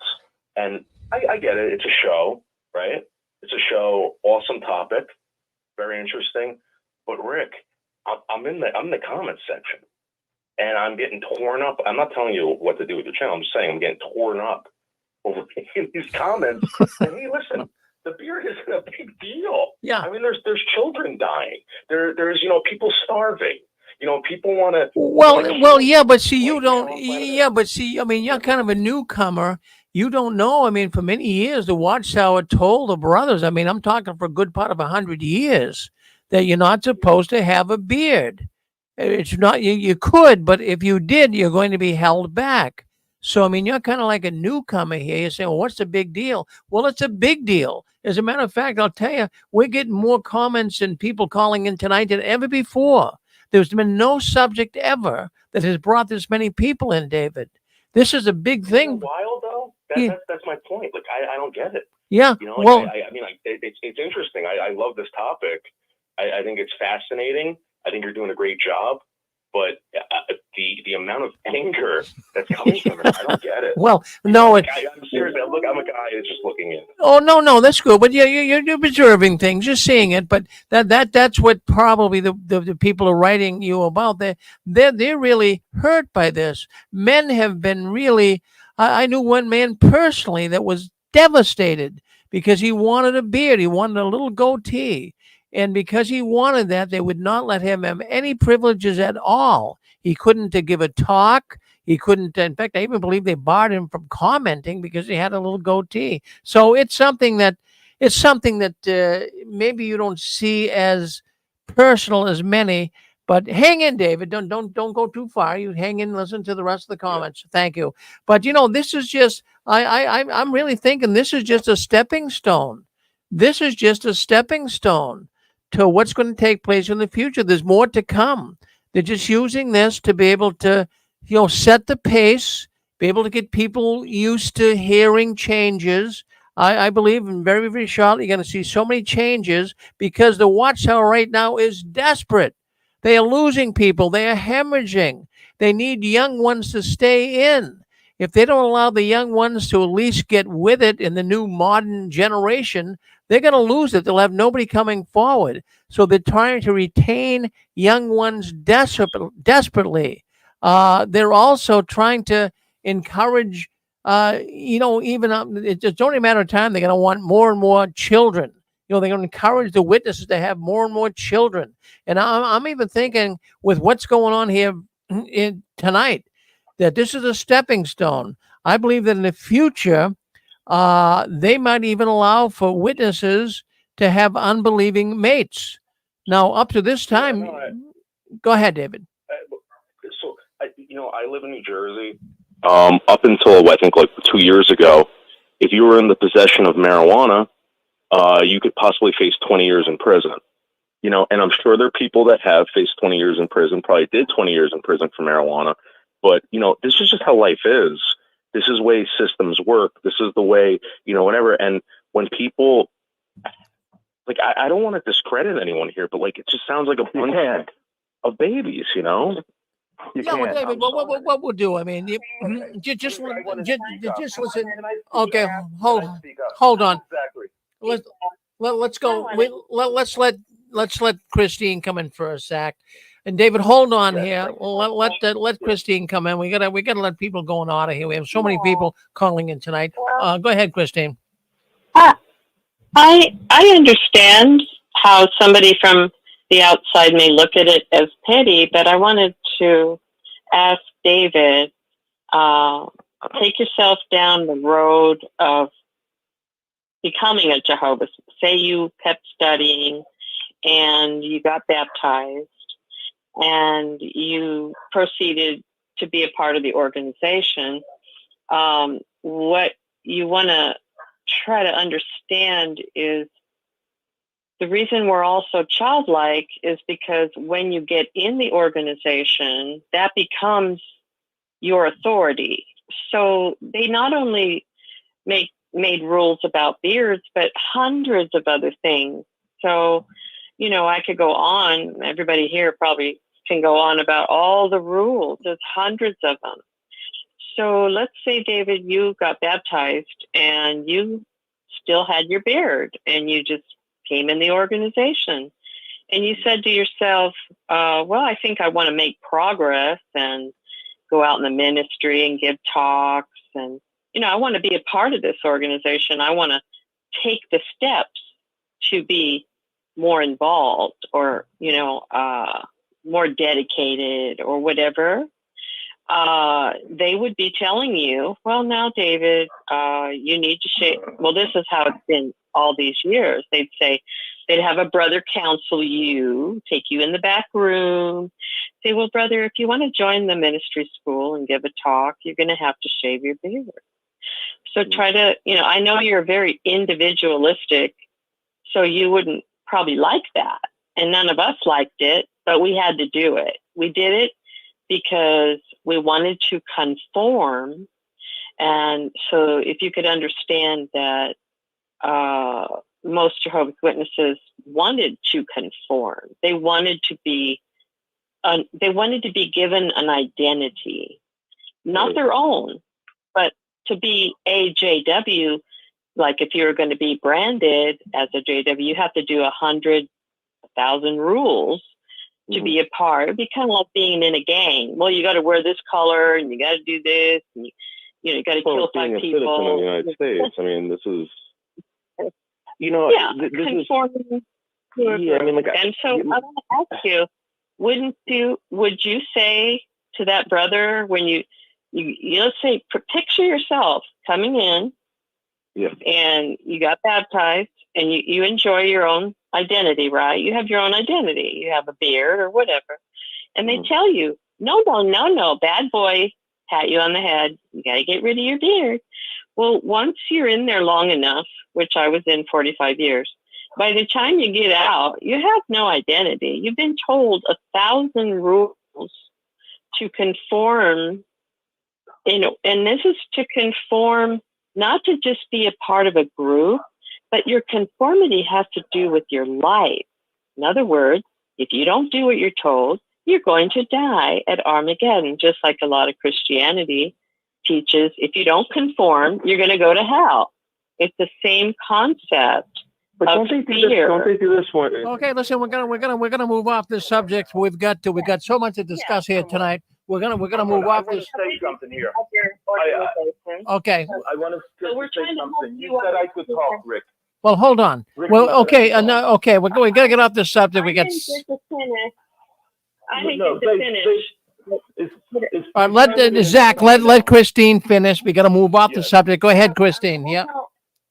I want to help David see the whole picture rather than just, oh, what's the big deal about beards? Because he's not going to see. I could see if you weren't inside trying to conform your life all the time, day after day, 24 hours a day, you're told what to do, how to think, how to feel, how to act, how to dress, how to look, how to preach. All right, we got to move on, Christine. We got to move on. Sorry. No. Okay, listen. We've had to listen. There's so many people calling in. I got a newscast here. You got to realize.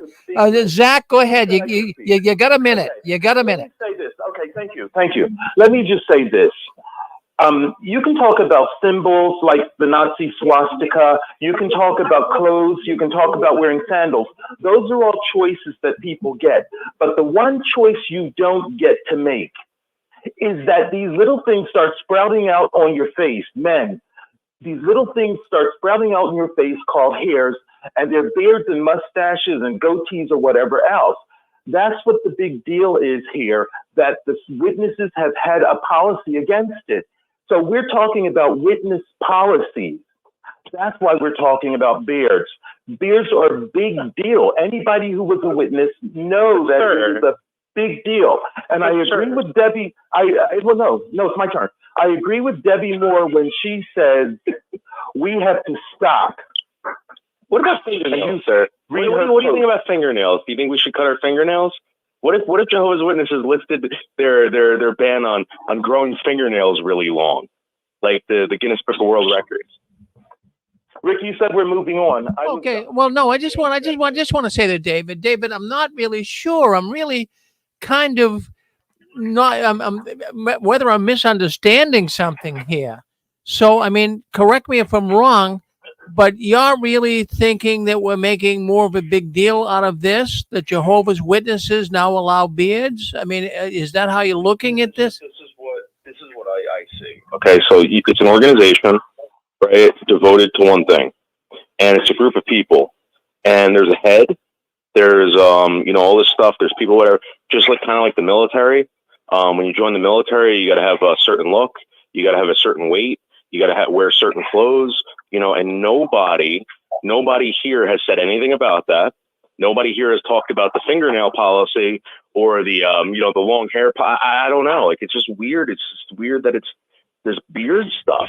Well, no, but no, I can only say one thing, then we're going to move on to another subject here. But I just have, David, and I respect. Well, hold on one second. I'm gonna have to mute everyone. He's not playing with us, Zach. But I don't see where I think he's misunderstanding. Where he's just kind of associated with the witnesses, he doesn't understand the. Okay. All right. That we talk about, and you don't see it. I don't. Oh, geez, I'll tell you. We got so many people calling in tonight. Go ahead. Who wants to say something? Go ahead. Go ahead. Can I say something? Well, no, hold on, Dick. There was one man that came on. He wanted to say something. He was a gentleman. What's it? Kevin from New Hampshire. Go ahead, Kevin. I just heard today, and I couldn't make out what it is, but now it came to me. It's a smoke screen. You ever think of the Bismarck and the Prince of Wales going away? The guy hit. They blow a smoke screen, these battleships, to avoid being hit again and being a target. The Watchtower is being a target. They're blowing a smoke screen because they're being hit as a target all the time. And that's what they're doing. They're trying to get people's minds off of all this other stuff. And it's just a minor thing with the beard. And it's just a big smoke screen to change people's thinking and get them away from all the other stuff. That's what it is. It's a smoke screen. Well, Kevin, I mean, yeah, there's so many things we can think of. I mean, everyone on here tonight could give a reason why they think the Jehovah's Witnesses are changing their policy on beards. One thing that comes to my mind is I know they're running out of responsible brothers. They really, really are. Brothers don't want to take the lead anymore. So they got to kind of appear that, okay, brothers, if you want a beard, you can have it. The governing body is changing the rules in a very short span of time. We've been questioning this a lot the last month on here. We're seeing all these big time changes.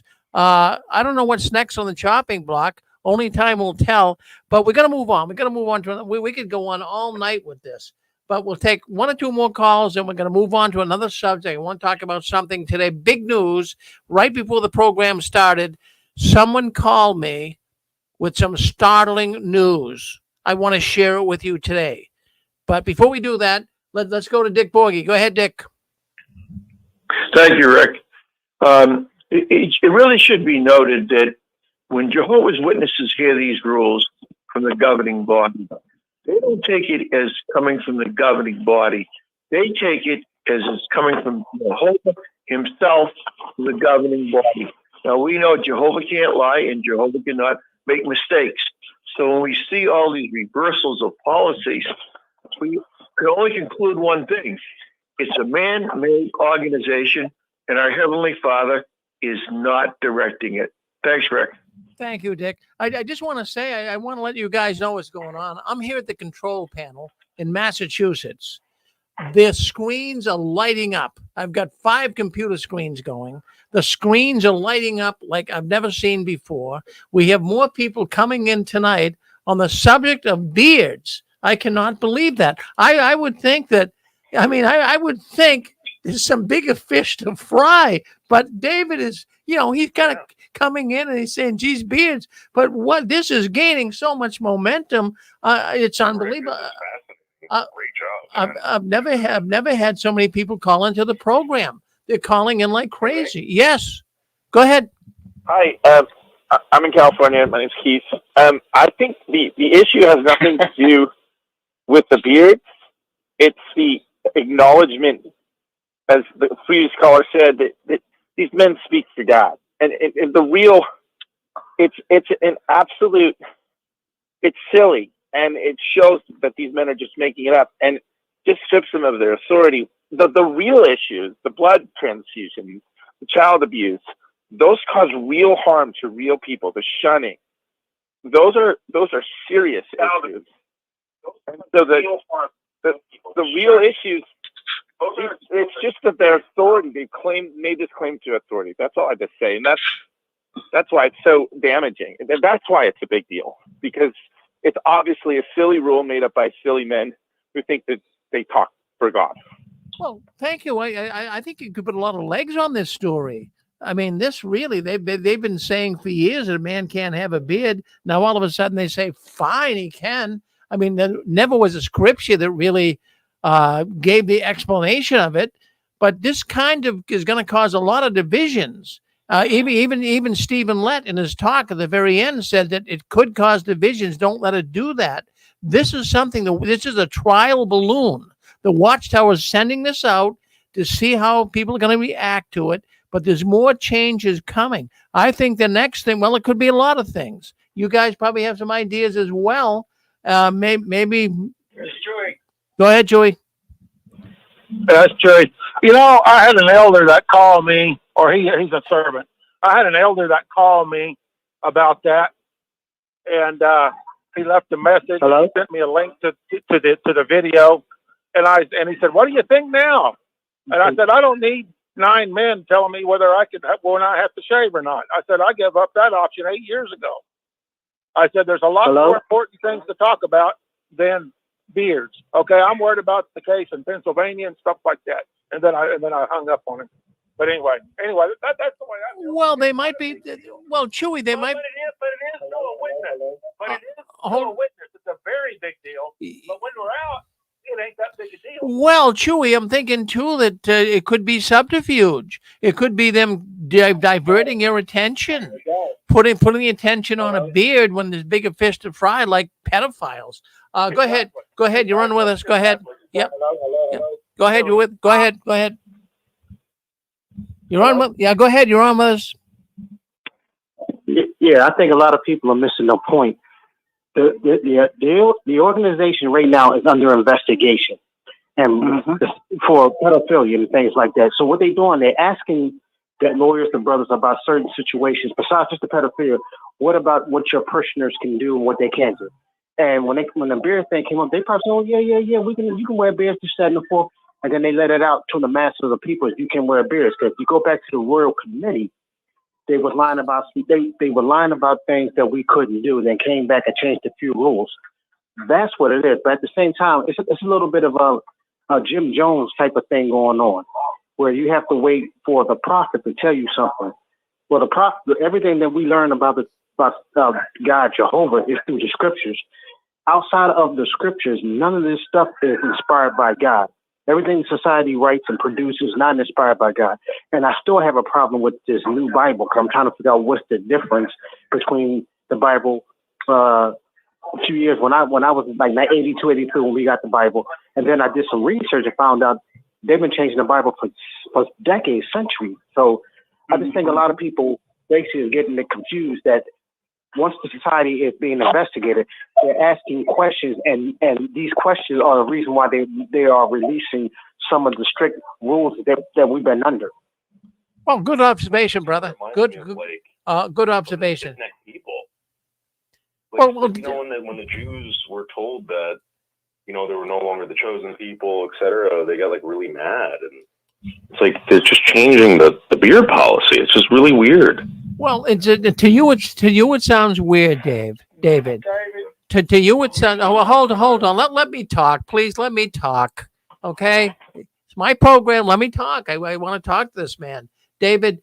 Listen, I can understand your concern, but the problem is you're not really connecting with witnesses that've been around so long. You're relatively new hearing this stuff. This is big time. This is a big thing.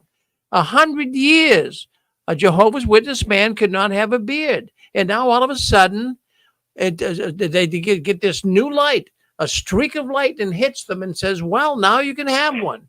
I mean, really, would you want to belong to an organization that would change its policies, change its stance on things that quickly? It's happening rapidly, David. Witnesses, it's causing divisions. It really is. Well, Rick, I'm trying to study a religion that was constantly changing. I mean, the old rules in Leviticus had changed with Jesus. So, as far as I'm concerned, yeah, this is the world we live in. Things change like that, and we either roll with it or we go against it, and well, we're not, David. I want to make it very, very clear. I love you, buddy. You're a good man, but you're not really connecting. You're not. You're not. I appreciate you coming in and making comments, but you're not connecting. I'm not gonna be irate or be unruly with you, but I'm telling you. I've never been like that. Okay, but you're not really connecting. It's like, you have to be in this to understand why this is a big deal. There's more people coming in this program tonight than ever before in the history of the 6 grains. Beards. Who would ever think that beards would cause all these people coming in? But they are. So, David. All right, how about this, Rick? Yeah. How about this? I will call up one of my witness friends and I will ask them.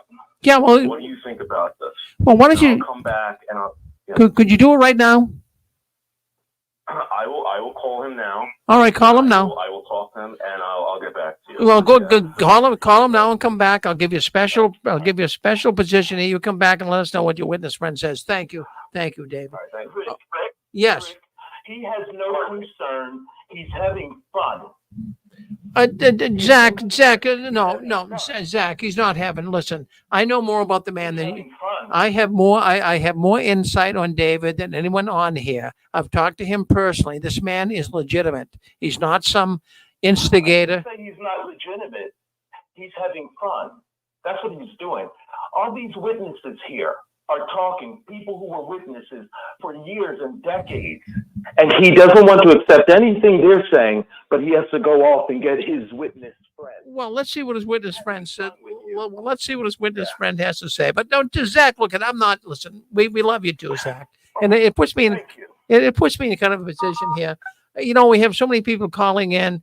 I got to be kind of nice to everybody, right? I can't be Mr. Rude here. So I try to let everyone have their voice, you know? Yeah. Let me say this to you. You're talking to people, all the people on Six Screens, most of them have devoted their lives to, devoted their lives to this way of life, the Jehovah's Witnesses. And they've spent decades throwing away their time, throwing away their dreams, because they've been looking for the new system to come. And so when you see these changes happening, it's going to get people to talk. And Rick, for you to hear us, and then when someone like David comes on and is ridiculing us, and you treat him like he's this nice person who's really trying to find the way, it's a little bit offensive, just so you know. Oh, no, a number. But here, right. Well, I can take constructive criticism, but let me tell you this. I have talked to him personally. He is now studying the Bible. He wants to be a Christian. David has said on this program what he said in public, I will say as well, but he has said that he's dyslexic, and sometimes he has a little hard time putting pieces of the puzzle together.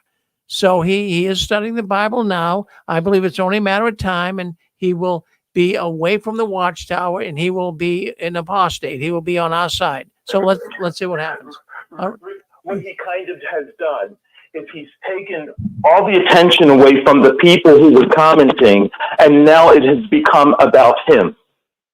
All right. Well, let's just let it be at that. I mean, listen, we have got so listen. I what I try to do here in the very inception of the Six Screens. We used to allow and still do, we allow everyone to have a voice. You know, we just can't, everyone can't be in total agreement all the time with what I have to say, or we have to have a little controversy at times. I don't think we have to have it all the time, but there has to be some controversy. We all can't be in total agreement. Oh, Rick, you're wonderful. This is great. You talk. We have to have some controversy. David does add that. All right, so let's move forward. Hey, Rick. Yep. Rick, one more thing. Yeah. One more thing. Somebody gave a good word tonight. This is not about David. Someone gave a good word tonight about what the society is probably doing. They used the term, I think it was King of Dots, maybe, jettison. They're jettisoning. They're trying to get rid of baggage. Can you imagine being a person who has to go out and study with other people and explain to them the evils of wearing a beard, something that is just so natural? Can you imagine that in the environment that we're in today, having to explain the evils of a beard? I think I agree with that. That's the best thing I heard was they're jettisoning stuff. Well, right. It'd be a difficult thing to explain. Be a very difficult to explain. Thank you, Zach. Always good to hear from you. All right. So, anyways. Hi, Rick. Hi, Rick. This is Apostle Babe. Go ahead, Apostle Babe. So I just wanted to mention, just like Keith just said, these people, the governing body, speak for God. Why? Because this is a theocracy, separate from society at large. So being involved in a theocracy means it's a government ruled by God. So members have to follow the directions of this prophet-like organization who hands down policies, rules, whatever.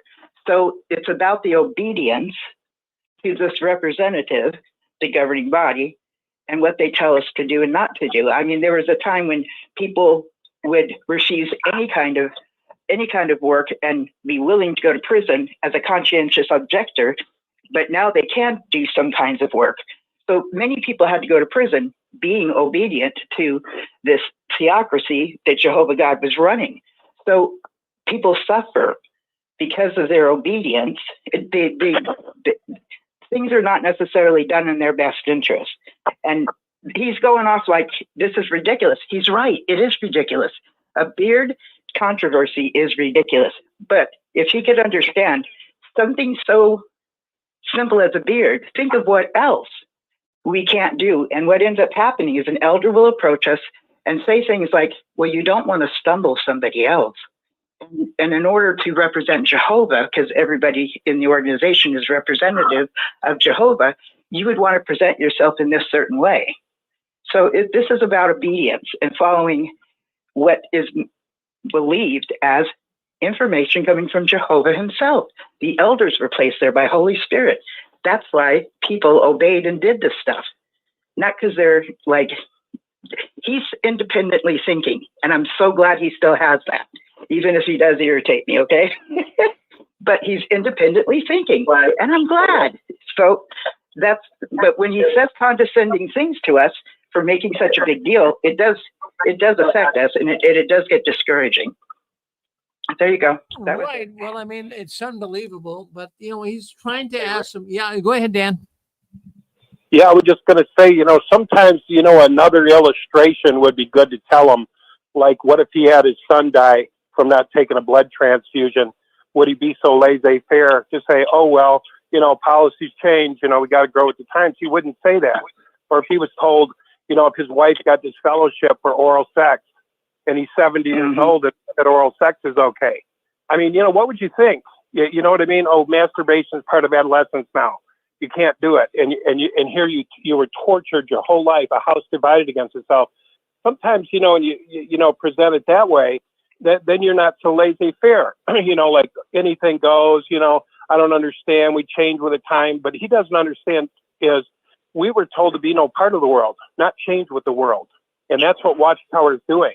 They're changing with the world. And from a worldly standpoint, from a man who's never been in, you'd say that's ridiculous. Of course you change with the world, but does that mean women can wear mini skirts and we can wear high heel shoes and Flag Brothers and all the bell bottom pants?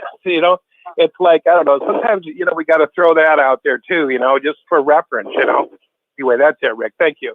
Well, thank you, Dan. Hi, Rick. Always good to hear from you, Dan. Listen, what we're going to do here, and Justin, you hang on with us. Just hang on a little bit. We're going to get you on. We've got so many people calling in here. It's just unbelievable. I never thought that this... Can I get a quick comment in, Rick? Yeah, hold on one second. We've got so many people calling in. We're going to go by area codes here. But, Justin, hang on. We'll get right to you. I want you to discuss things, but hang in there with us. We got so many people calling in tonight. We can't get... I mean, we had other stories to talk about, but all they want to talk about is beards. All they want to talk about is beards here tonight. I can't believe it. I would think there's bigger fish to fry. Go ahead, brother. What would you like to say? Rick? Yeah. Oh, is it me? We're going to sister. Let's go with this sister. Now, listen, we have a lot of people unmuted. So try to just cover up the phone receiver, put your hand over, do something, because we got hundreds of people calling in here tonight. I can't believe it. Am I on or no? No, you're not right now. Hi, Rick. You're not. We're going to go with the lady. Go ahead, sister. Go ahead, sister. Okay, go ahead. Yeah. Okay. Hi, Rick. It's Nadine. I have a story today, and this has to do with a pioneer sister that I talked to today. Okay. So, since you have told me about the Watchtower, that there's a really good articles in the Watchtower, the February 2024, I have asked this sister to drop off the Watchtowers for me. And I saw her today because she was going to help someone in my building. So I asked her, I said, oh, that's great. Thank you for the Watchtower. I said, have you heard about the new news, the new light that just happened yesterday? It's on jw.org. And she said, no, what is it? And I said, brace yourself. I said, men can have beards now. Now, this is a regular pioneer, okay? And she was mortified. She could not believe it because she, of course, hadn't heard it on jw.org because it came out yesterday. She didn't know about it. I broke the news to her, and she just couldn't believe it. So David's checking with a Jehovah's Witness right now. Well, I just told a Jehovah's Witness today about how men can have beards, and I don't think she liked it. It didn't go over very well. Well, Nadine. So I just wanted to tell you that story. Well, Nadine, thank you for checking in. Now, do you think that she could put more legs on that? Do you think that could kind of stumble her? Do you think she could leave the Watchtower because of it? What do you think? I think that this is going to cause problems, like you had said in the beginning, and I had talked this over with Joe and Fran today also. I think it's going to cause division in the congregations, and it's going to be not accepted that well for the old timers that you know have followed all the rules all their lives. And then they're going to have beards, and they're going to be judging the witnesses. Half the congregation is going to be judging the other half for having beards. I think it's just going to cause all kinds of division and problems. Just like maybe it will cause an awakening. What? Maybe it will cause an awakening, which is what happened with a lot of us that have been indoctrinated over the years. That's why a lot of us have left the organization, because a lot of the policies that we had to live by, like the whole thing with the beard, the whole thing with the blood, all these things, is going to cause an awakening. These issues are going to cause people to wake up and probably research more and find out, was this a true doctrine to begin with? It wasn't. And I'm sorry to interrupt you. Something else I heard today was the whole thing with the beard came from Russell and Rutherford time, from what I understand. It was a sign of allegiance with the beard. When Russell passed away and Rutherford took over, Rutherford was like a military soldier. He's like, shave your face. So the brothers that wanted to continue under his regime shaved their face, and that's how they showed allegiance. And this has been going on, 100 years ago when the witnesses were established? So now we're in a time where people need to open a book, read, know the history of this organization, and stop being so indoctrinated and led by these men. They've already come out and say, we are not anointed by God. We're not inspired. We get this information because on our own accord, and we're sharing it with you all, and either you believe us and you keep following or you don't. I feel like that's what a lot of us need to realize, Get your own spirituality, read your Bible for yourself, and go from there. Don't follow these men. The Bible says not to be led by men directly, Well, we know that, but the witnesses, the firm ones, the staunch Jehovah's Witnesses, that's what they do. They follow what the governing body says. And I think this will cause issues. And what about, like, if someone grows a big, long, scraggly beard, is that going to be accepted? I mean, there's going to probably be, like, lengths of the beard that's appropriate. I mean, how are they going to handle all this? Once again, that's the control. I mean, if Abraham was supposed to be reincarnated and brought back to our time, wouldn't he have a long beard? And he was a friend of Jehovah, apparently, right? You see how we think about things is so warped. I feel like it's going to cause problems in the congregations. That's my opinion. That I think it's going to cause problems and division. Yeah, I agree. And even Stephen Lett was talking about divisions. Now, maybe they want divisions. Who knows? Exactly. I can't. I agree. I agree. Yeah. But anyways, this pioneer sister, she just couldn't believe it. She just couldn't believe that they're going to allow beards now. I guess tomorrow, as early as tomorrow, right? Since it was already announced. What are you saying, Nadine? You said they were going to announce it at the Kingdom Hall? Or? No, I said since it was already announced on jw.org that you can come to the meeting tomorrow with some stubble or a shadow on your face. It'll have to be accepted as soon as tomorrow. Well, that's interesting. For the meeting. Well, thank you, Nadine. That's interesting. Thank you very much for chiming in with us. We appreciate it. All right. Well, we're going to kind of move on here a little bit. My goodness gracious. I mean, I could not believe the amount of information that people wanted to share with us concerning beards. I mean, I would think there's bigger fish to fry, but geez, I tell you what, I've been doing the 6 screens here for 18 years. This is overwhelming. Hundreds of people have been trying to contact me concerning the beard problem. it is a problem. I believe it's going to cause some divisions. I really do. This might be the start of something big, but only time will tell. I don't know. I really don't know. But we do have a man coming on here next. And then we're going to get into another story after we talk to Justin. I want to talk a little bit about Spain. I had a woman contact me today. I don't know if the rest of the witness world knows this or not, but this woman shared something with me today that I want to share with you after we speak with Justin. This is unbelievable. Don't go anywhere. Hang in here with us.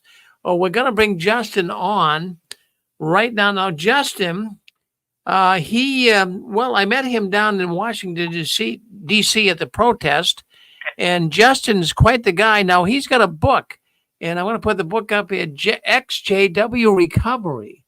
Now, this is going to help people, and including you, if you're listening here tonight and you're a Jehovah's Witness that, well, you get out of it, you're trying to recover, you're trying to leave the organization, he's going to talk to you a little bit about recovery, on how you do that, leaving the Watchtower. So we're going to bring Jason on with us right now. Let me do that and bring him on. And here he comes. Hello, Jason. Hey, how are you? Thanks so much for having me back on.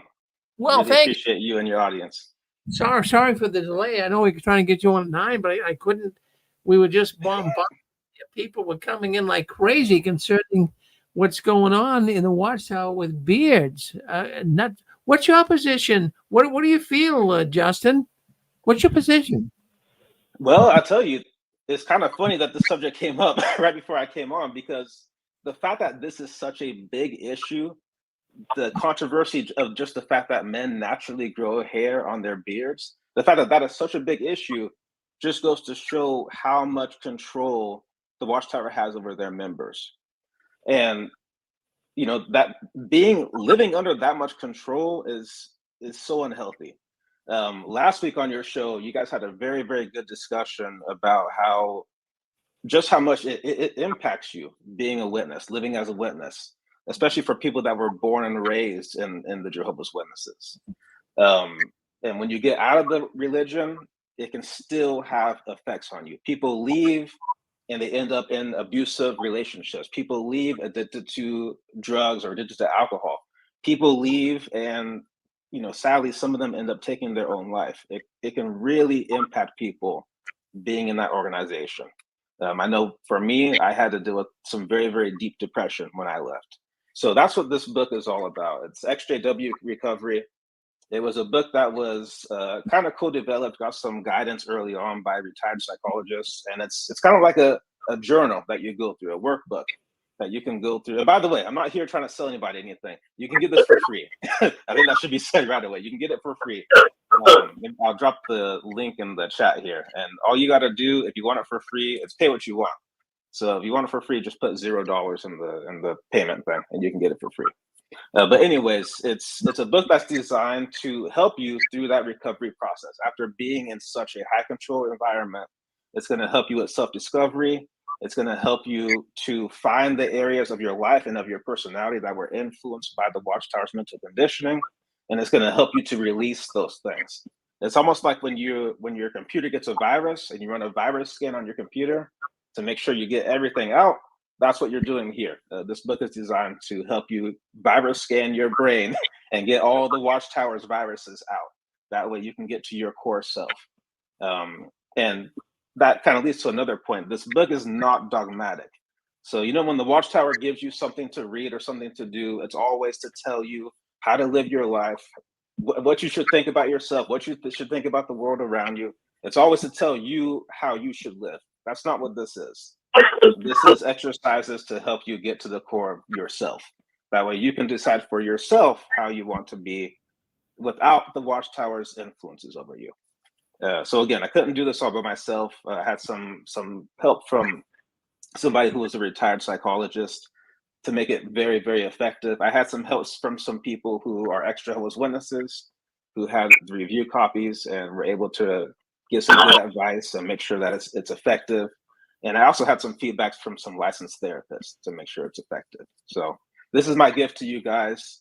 And just like in that conversation that you guys were having last week about how it can be very hard to get to normal, after leaving this organization. I hope that this helps you guys. I really do.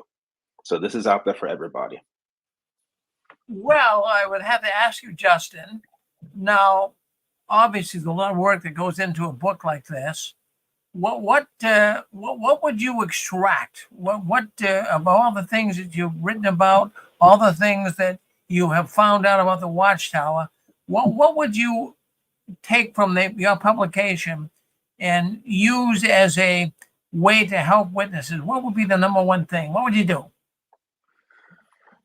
Well, I mean, again, that environment, you have no idea how much mental conditioning is being put on you.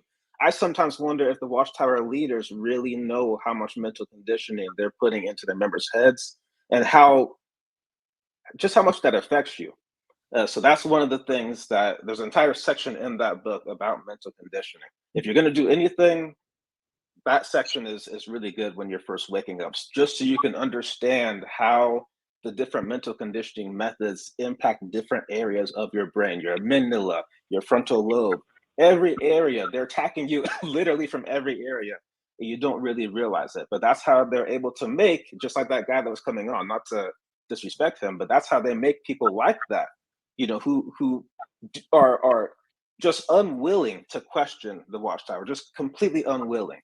And even when you leave the Watchtower, something in there, even though you question them, something in that control mechanism, something in the way that they've made you live can stick with you, and it can really prevent you from living your best life on the outside.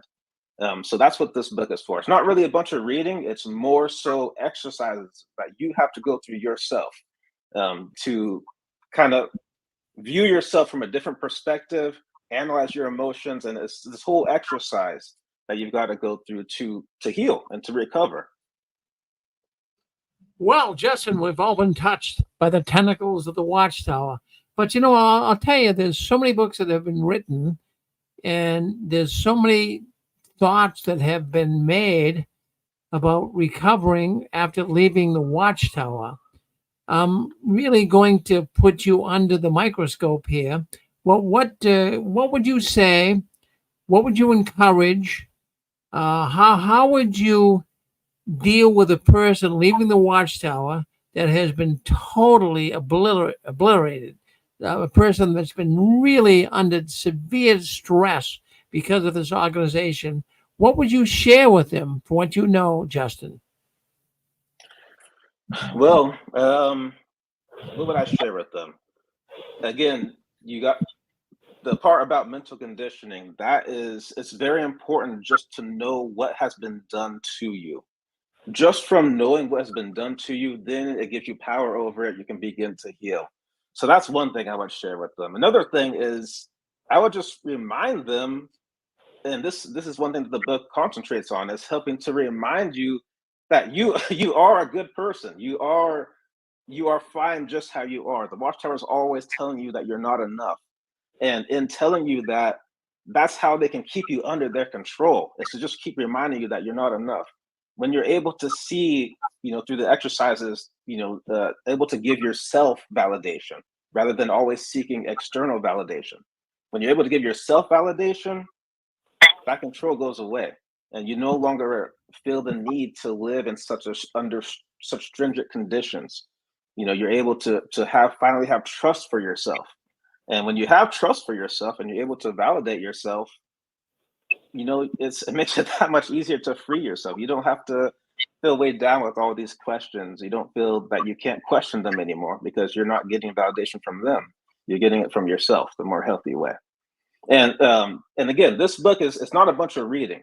It's more so exercises. This is not something that you're going to sit there and read because you may find some connections, but this is about you helping you. Only you know you. Only you know what's going on in there. We've all had similar experiences, but only you know how it has affected you. And so this book is directed towards helping you to do your own exercises, guided exercises throughout the book, going through many different categories. And as you go through it, again, you're going to be able to release and get rid of the mental conditioning and all the mind viruses that the Watchtower has placed in there. Well said, Justin, really. So in other words, so many people now, Justin, you came out of the Watchtower, and it appears though you haven't been really hurt too much by them. You're able to come on and do a program, and you got your own little thing going there. And so you haven't been really hurt too much. But there is a lot of people that have really been hurt. And, I see it here on the 6 screens. Some of us, we live a normal life. We're not really totally in trouble mentally from it. But a lot of people are. A lot of people have been really hurt by the Watchtower. And it depends on the situation. So what I'm thinking, this recovery booklet, a book that you have, could a person that has really been totally hurt, really, really totally affected, their life has really been so disrupted because of the Watchtower, can this booklet help them?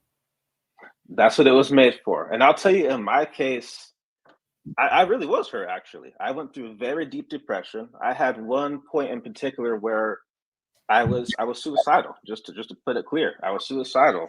And one of the big things that was making me feel that way, it wasn't necessarily the shunning. It wasn't the pressure of still working at a company that was owned by witnesses. What was making me feel that low was this feeling that I was lost, this feeling that the Watchtower had broken me. I had no idea who I was, and I had no direction. And I know there's a lot of people that leave that feel that way. And that's what this book is. That's what it's made for. It was made for that moment. Nobody should have to feel that way. It's a very dangerous place for people to be, and especially dangerous to be by yourself.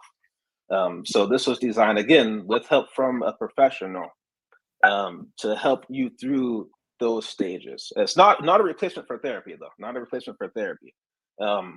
But if you're on your own, and maybe some people can't afford therapy, or maybe you're in therapy, but your therapist doesn't quite understand what you've been through, this is something that you can use, and you can take it to your therapist. You can work through it on your own and be able to heal from this cult. Because they just leave you on your own, out there, and you got to have something to help you get through that. So. Well, Justin, would you mind if we opened up the phone lines and had people ask you questions and talk to you? Sure. All right, let's go. We have got Chicago, Illinois, 312. You're on with Justin. Go ahead.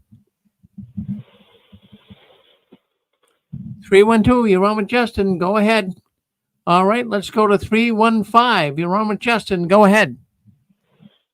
Hi, Justin, and it's Fran again. We downloaded the program the book as soon as we saw your first video that you did about it, and I want to say that it's excellent. Everyone should download this. Justin is not charging anything for it. If you want to give a donation, it's well worth it. We've been doing like one lesson a night, and they're very simple. They don't take a long time. It's not like a college course or anything like that. And like you said, it's just all about our own experience. And sometimes when you think about it, last night it made me cry, thinking about when we were first in and taking our children to the meetings, and how I regret ever bringing them to one meeting. But that's what I wrote down. And, it helped me. It helped me to get those feelings out. And then, I talk about it with Joe, and we talk about it together. So it's really an excellent, excellent book. And I hope all of you can download it. Oh, thank you. Thank you. Glad it's helping you too. Yeah, it is interesting when you do that emotional processing. And that's very, very important for people leaving the witnesses, especially people like in my case. I left and that was PMO. And when you're PMO, you're trying to be undercover. So you have to hold in all those emotions. And that's not really healthy. So that's another thing this book is for, is to help you in a healthy way process those emotions. Well, we get Justin on with us here. Well, he's involved with the ex-Jehovah's Witness recovery book that he has. Are you trying to recover? Are you trying to work your way through all of the garbage the Watchtower taught you? Well, he's on here with us tonight. We have 630. Go ahead, 630. You're on with us. Go ahead. Hey, Rick. How you doing, Rick? It's Mark. How are you? I'm cranking away. How's it going, Rick? I'm doing good. Fine. Thank you. Good. Good to hear. Let's hear. Yeah, you got a great show tonight. I learned this past week about this new beard policy with JWs. I was rather shocked. I had that very hard time believing that, but well, they're always changing their doctrine, and they do it all the time. They're doing it for many years, Rick. So then again, it doesn't come as a surprise to me at all. And who knows if they'll change the policy and their strict rule about guys having long hair, how long, guys can wear their hair. That's been a strict policy like forever. How, just only a certain length, they can't, no long hairs allowed. Maybe they'll change that. Who knows? But this is very interesting. Very interesting indeed, Rick. It's just unreal, and it's just, I'd say it's definitely this satanic cult is stumbling around in darkness. Would you agree? Yes. Now, what I want you to know is we have a man on here, Justin, right. And he's written a book, right. And it's helping Jehovah's. Yeah, it's helping Jehovah's Witness recover. Now, Mark, I know I'm talking with you that you have really been hurt by the Watchtower organization, right? Oh, very much so. Ever since I was like in second grade, like since I was like 7, 8 years old, I have been. I mean, by that age, I knew, and we're talking second grade, around 7, 8 years old, I had that something was very wrong with the Watchtower, something was very wrong with the Jehovah's Witnesses, something was just very wrong altogether about them, because a lot of the stuff they were doing was not making any sense. It was just way too much to follow and to do and to just to abide by and obey. No, to me it was a joke. I could even tell at that age how bad it was, and I didn't know it was a cult, but I knew something was very wrong about them. And I'm glad I had it figured out, and I didn't know that they were a cult until I was probably 17 or 18. But I knew that there was a lot of really messed up, very screwed up things in that cult, their teachings, the people, everything, the circuit overseers, the governing body, all of them. And truthfully, even as a kid, I had no respect at all for any of them. None of them. Not for the Watchtower, not for the governing body, and not for the Jehovah's Witnesses, like zero. Of course, I kind of kept it well hidden. My attitude didn't come out until I was more closer to 17. But before that, I had to say, kind of just, kind of put on a big front and a big act, because you don't have a choice when you're under their control with your parents and all that. So I'm sure that makes sense to you, right?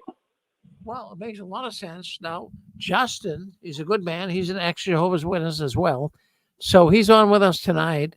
And he wrote a book. He's got a book helping ex-Jehovah's Witnesses recover. And when I think of a person that needs to really be recovering, that's you, Mark. Right. I mean, you've been really touched by the tentacles of the Watchtower. So we've got Justin on with us here tonight. Is there any question that you'd like to ask Justin? I mean, there's a lot. Yeah, go ahead. It sounds like a good book, and I would want to read it in the future. All I ask is, it covers everything, including, their abuse, their bullying, their, the way they control people and make people's lives miserable and harass them. And another big thing I would hope the book would cover is that how they always are blaming the victim and finding faults and always accusing and blaming the victim. It's always the victim's fault no matter what, even though it wasn't their fault. They always blame them constantly, no matter what. It's a big mind game. It's also gaslighting, big time gaslighting that the Jehovah's Witnesses do. It's just mind games and gaslighting. It makes me very, very, very angry. So I hope that book covers all of that. Because as you know, Rick, you and me recently talked about that, and that is a major issue with this bullying and this control and the victim blaming and the victim being a scapegoat and everything, just constantly blaming the victim when it's not their fault, but they do it anyway because they seem to just love this gaslighting and these mind games that are just very evil. So that's one thing, that I say is a very, very serious issue with both the Jehovah's Witnesses and the Watchtower. So I hope that book covers that. Well, Justin, now, do you talk about some of the mind games, some of the tricks the Watchtower does? I mean, could you elaborate a little bit on it? Throughout the book, we talk about some of the things that they use against their members, the repression, the mental conditioning, the guilt, the fear, the shame, all the bite models in there. So yeah, all the information's in there, and it'll show you how it was used against you. But more importantly, the book is going to ask you to think about your memories, think about your experiences, that way you can pull out for yourself how it was used against you. Again, this book is not just about reading. It's about you got to go through the exercises yourself. That's how you get truly healed and truly recovered. I think the link didn't post here. So can I give it to you here? I'll put it in the private chat, and then maybe it'll post up on there. Let's see. Well, Mark, if you're not on YouTube, I'll send you the link. And That's fine. Justin gives this book for free, and I'd like to send that to you. I think it can really help you, Mark. You know. Absolutely, I think it would too. I think it helped me out tremendously, and maybe, hopefully, I'd say every way 100%. But I am interested in the book, and yeah, I think it would be very, very helpful, Rick. So I appreciate both you and Justin recommending it, and I think I'm going to get a lot from it. So please feel free to send me that link, Rick, and I'll look into it ASAP for sure, because it's something I no doubt really need, and probably have needed it for many, many years. It'll be very helpful. All right, we'll get it off to you. Well, thank you. Well, anyways, Thank you, Rick. Yeah, thank you, Mark. Boy, I'll tell you, Justin. So how can people get the book? Let us know how they can do that. Yeah, so they can. It says to keep saying the link has failed to pass. The link has failed to post. I don't know, but if you go on my channel XJW Diaries, it'll be probably the first video on there, and you'll see the XJW Recovery logo. And it'll have a link in there where you can download it. And again, you can get it for free. Just type in $0. This is not to make money. This is to help people. I think this is something that we really needed in our community. So many people have been affected. So many people are suffering just by themselves. And I think that, you go through these exercises and you're going to come out the other side, feeling better, feeling much better, feeling ready to reintegrate back into normal society. Well, I think that's wonderful, Justin, that you're doing it on your own dime, taking a lot of research, and we appreciate that. We thank you for wanting to do that and not charge anybody. That's a good thing. We really appreciate that. So anyways, Justin, I'm going to, if anyone wants Justin's link to the book, write me at jwworldnews@gmail.com. I'll give you the email that you can get in touch with Justin. He'll give you the book. So, my goodness, Justin's doing a great job. Justin, what would you like to say to the audience before you leave tonight? Yeah, man, just take care of each other, take care of yourself. And, again, when you get out of the Jehovah's Witnesses, don't expect that things are just gonna that you're gonna be able to leave that religion unscathed. There's always going to be some area of your life that they've impacted, some area of your mind and your mindset that they've impacted. So just give yourself time to heal. This is another tool that you guys can use to help you with your healing journey. And please just take care of yourself. Go easy on yourself, especially this time of year. I know this time of year can be difficult for people that are just leaving with Christmas going on. So just take it easy. Really. Much love to you all. Well, good comments, Justin. Thank you very much for coming on tonight. I'll be in touch with you. I believe we're going to be hearing more from you on the 6 screens. You're doing a great job, Justin. Don't you ever give in, up or out. Keep waving that flag of victory. Thank you, Justin. All righty. Rick, I got a question. You got a question for Justin? Go ahead. Yes. Is he still here? Yeah, he's still here. Go ahead. Okay. Yeah, Justin, when I just heard the show before, and this guy named David talked about why are people so upset about the beards and everything. And what people don't realize is that when you came into the organization, you gave your life to an organization. You didn't give it to God. And so you lost your complete identity, who you are as a person and of what you did. And even though you thought you was believing in Jesus You were believing in a false Jesus, not a true Jesus. You weren't believing in a Savior. I want to take care of all your problems. Now, have you mentioned any of that in your book about coming to a true understanding of Jesus Christ? No, the book is not for doesn't discuss beliefs in any way, because people leave and they're going to go this way and that way, and this is just made to be a safe space for everyone as much as possible. Yeah. So I try to stay away from anything like that. Yeah, see, you and I are opposite on that. I went through a lot of the same things that you talk about, but people go for a safe space, but I don't go for a safe space. I go to tell them about a true Jesus Christ that actually can save the world and save their life. Yeah, I can see the benefit of that too. But for some people that are just waking up, that can be kind of triggering for them. So that's why that kind of stuff is not in there. So it's not that I'm trying to block it out or anything. If you watch my channel, you know that I just try to steer clear of any of that stuff, just because people can kind of get triggered and end up going back the other way. I don't want to ever push someone back the other way. So yeah, I can see that, and I can see there would be a need for that, because it's a shock to come out at first. Just because everything you gave your life to is gone, so to speak, and you think it's all over. So I can see where you're coming from. All right. Well, thanks for talking and writing the book. I appreciate it. Hey, thank you. Seriously, thank you. Well, Justin. Yeah, go ahead. Yeah, this is my identity. I call into Joe and Fran, know them real well. But I follow every one of your videos. Everybody should know they're very high quality. And it doesn't surprise me you came up with this book. I also live in the PNW, and I respect a lot of what you're doing, man. And I just want to commend you for it, because it is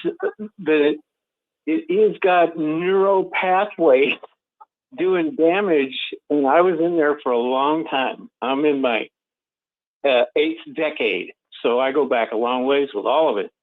And what you talk about and what you're addressing in terms of the damage is all valid. So if anybody's listening out there, there's just a voice out here that wants to say he's worth getting involved in that book. Absolutely. Thank you. And thank you. Well, Justin, and one more. Yeah, go ahead. Just one more question, Rick. Yep. Do you have anything? For instance, like a PMO's in there right now. I'm good friends with the elder right now, and our ways, our thoughts are different now. Is there anything in the book that I could say to him that would help, or is this just for people who have already left? Yeah, this is more personal. This is more for recovery. So to help you recover. That being said, though, if you go through the book, you may have your own realizations of things that you can tell him. Because there is things in the book that talk about, ways that things that they're doing to people, things that are going on in the organization. But it's more from the lane of helping you recover rather than from the lane of exposing them. So it's not. You might find something in your own realizations, but this is more for helping you to heal. It's a very personal book, very, very personal. Let's see, and what personally triggered you to come to the realization? To what realization? To leave? Or to get out of what was the personal thing that hit you where you thought, I got to leave this? The big one was the Australian Royal Commission.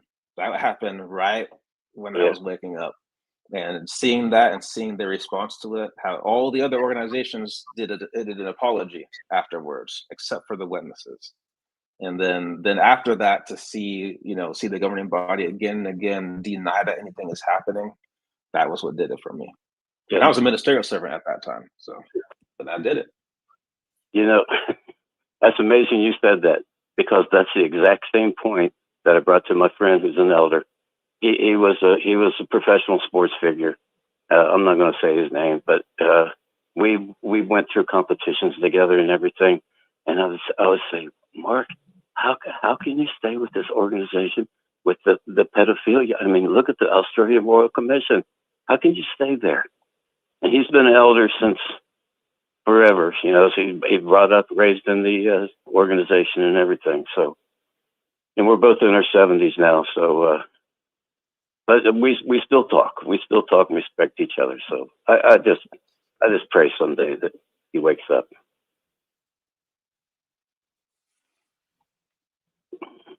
Well, Justin, thank you very much for coming on tonight for the 6 Screens. Thank you. You're not going to be a stranger. We're going to be hearing from you a lot more. I appreciate you coming on, Justin. Keep standing tall. Don't you ever give in, up or out. You're a good man. You're really exposing the Watchtower, and that's what we like. Thank you, Justin. Keep cranking away. Appreciate it. All righty. That's Justin. My goodness. He's a great guy, and he has a lot to say about the Watchtower. Now, if you like a link to that book that he was talking about, write me at jwworldnews@gmail.com. I'll send you the link. You can get his book. It's free. He's not trying to make any money. He's trying to help you. Thank you very much, Justin. All right. Well, let's see what else is going on behind the curtains of the Watchtower. Well, we've got more to discuss here tonight. It's just unreal. We get so many people coming in. I couldn't believe the people coming in because of the beards. It's unreal. But I have to reveal to you tonight, there's something right before the program started. We had a woman come on. She called me. She says, Rick, I've got to share this with you. We have to talk about it. They want to get the news out. They want to get it out on JW World News. They want the world to know what's going on. And, you know, I have to first of all start off by saying, how many more countries are coming down on the Jehovah's Witnesses? There's a lot of them. How about Holland? Well, that's the Netherlands. Finland, Denmark, Norway, Japan, United Kingdom, Belgium, Spain, Canada. We've got all these countries that are starting to really come down on the Jehovah's Witness religion. Now, this week, you guys have noticed, I mean, it was all over Facebook. It was all over the forums online. In Spain, a Madrid judge accepts that Jehovah's Witnesses can be classified as a destructive sect. Now, in this country, you call it a cult. So in Madrid, Spain, the government now recognizes Jehovah's Witnesses as being a destructive cult. Let's go with that. And there's many, a lot of victims in the Jehovah's Witness religion. That was really a big news article this week. The Watchtower Society is coming to realize that their policies on shunning, their policies on blood, their policies on child molesting, it's not going over well with the rest of the world. The world is catching up on the Jehovah's Witnesses because of the stupidity in this organization. But now it's time for the Watchtower to pay the piper. If you're going to give all this false information, eventually it's going to catch up on you. Now, I don't know if you've been following it or not, but in Spain, there has been a movement over there. Apostates, call them descenders, call them whatever you want, but people left the Watchtower in Spain. And now what they're trying to do is they went to the government and they said, look, the Watchtower is really creating problems in our life. They're not being fair with us. They're shunning us. They're causing people to commit suicide. They're causing all kinds of problems because of their policies. So these apostates, if you would, and the president of this little union, or this apostate group, was a man named Israel Flores. And he was involved in this apostate group in Spain that came against the Watchtower. And really, they went to the government and they told the government how evil the Watchtower was. And thank you, Israel, because the government of Spain listened to you. And just this week, they ruled in your favor, and they found that the Jehovah's Witnesses in Spain are indeed a cult, and they're causing a lot of problems. So I think that's good that all of these governments are coming down on the Jehovah's Witness organization. So I have breaking news to tell you tonight. Right before the program started tonight, we had a woman, her name was Monica, and she dialed into the 6th screen. She gave me a call, and she wanted me to break this story tonight because the man Israel, who is the head of the apostates, so to speak, that group in Spain that's going against the witnesses and reporting the witnesses to the government, his name is Israel. And today he has a lot to share with us. He wanted us to talk about it tonight on the 6 screens. And the breaking news here is that, of course, we know the Jehovah's Witnesses lost the court case against the ex-witnesses. Spain ruled in favor of the ex-witnesses and that they are being shunned. They are being hurt. So that's a good move for us. We're getting points up on the scoreboard here because that was a good move for apostates all over the world. So we won in Spain, but the problem is they were celebrating. And what happened today, in fact, this woman wrote me, she had to tell me that something tragically happened today. The man Israel, who is the head of the apostates in Spain, he said today that his son committed suicide. Now, the witnesses in Spain, the ex-witnesses in Spain, I should say, they were going to celebrate. They were getting ready to celebrate and getting all excited about the win that they had over the government. But the president of the apostates, Israel, well, his son committed suicide today. So they wanted me to get this news out here tonight on the 6 screens. It's terrible. His son was indoctrinated from 7 or 8 years old. He knew nothing more than the Watchtower. And he was a real loyal witness at one time, but he rebelled against it. He couldn't see it. He couldn't see what was happening and how difficult it was to be a Jehovah's Witness. So he left the organization, and he told his father he didn't want anything to do with it. His father was Israel, the man that brought all these charges against the Watchtower in Spain. And so the son committed suicide today because of the problems that was induced by the Watchtower. So I wanted to tell you that story tonight. Very, very important. I want you to hear that.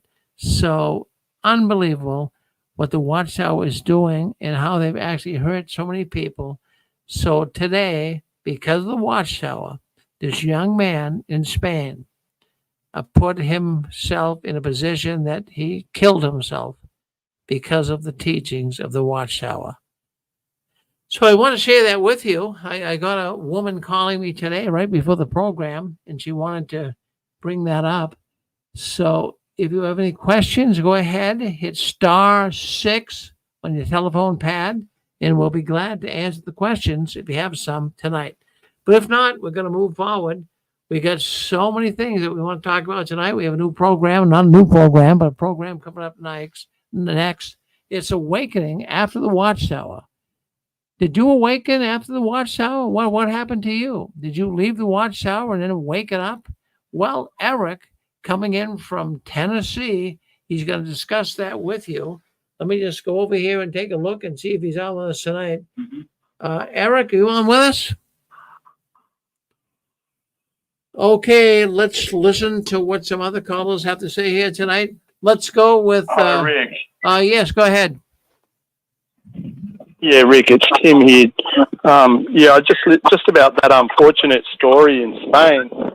I mean, I'm only going by what I hear on YouTube, and I didn't know about the suicide of the son, but the full picture, I'm pretty sure, is that these people were victims of the Watchtower, obviously even more so now with that suicide, and the Watchtower didn't like them calling themselves victims of the Jehovah's Witnesses.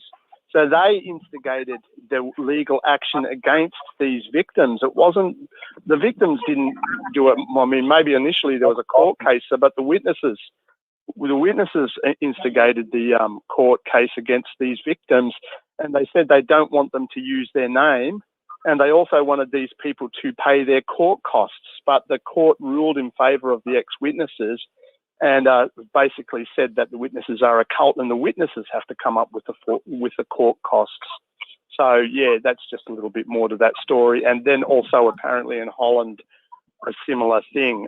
The witnesses tried to sue the Dutch government for saying that they were prejudiced against them, and the witnesses also lost that court case because the government said there's no prejudice there. So it's witnesses themselves actually being proactive with some of these court cases and losing. Thanks, Rick. Well, Tim, how many more countries are going to come down on the Watchtower? We got the Netherlands, which is Holland, Finland, Denmark, Norway, Japan, United Kingdom, Belgium, Canada, Spain. I mean, how many more countries are going to come down on the Watchtower? And we're going to, I mean, it's unbelievable, but the world is catching up on this terrible, destructive cult. Okay, we got Dan. Come on in, Dan. Say hello to us. Hey there, Rick. Hey, you know, Rick, we talked earlier about a show, didn't we? That's going to be coming up. I think we talked about it. Yes, we did. Are you there? Yeah, I'm here. Yep. Yeah. Could I share a little bit about it?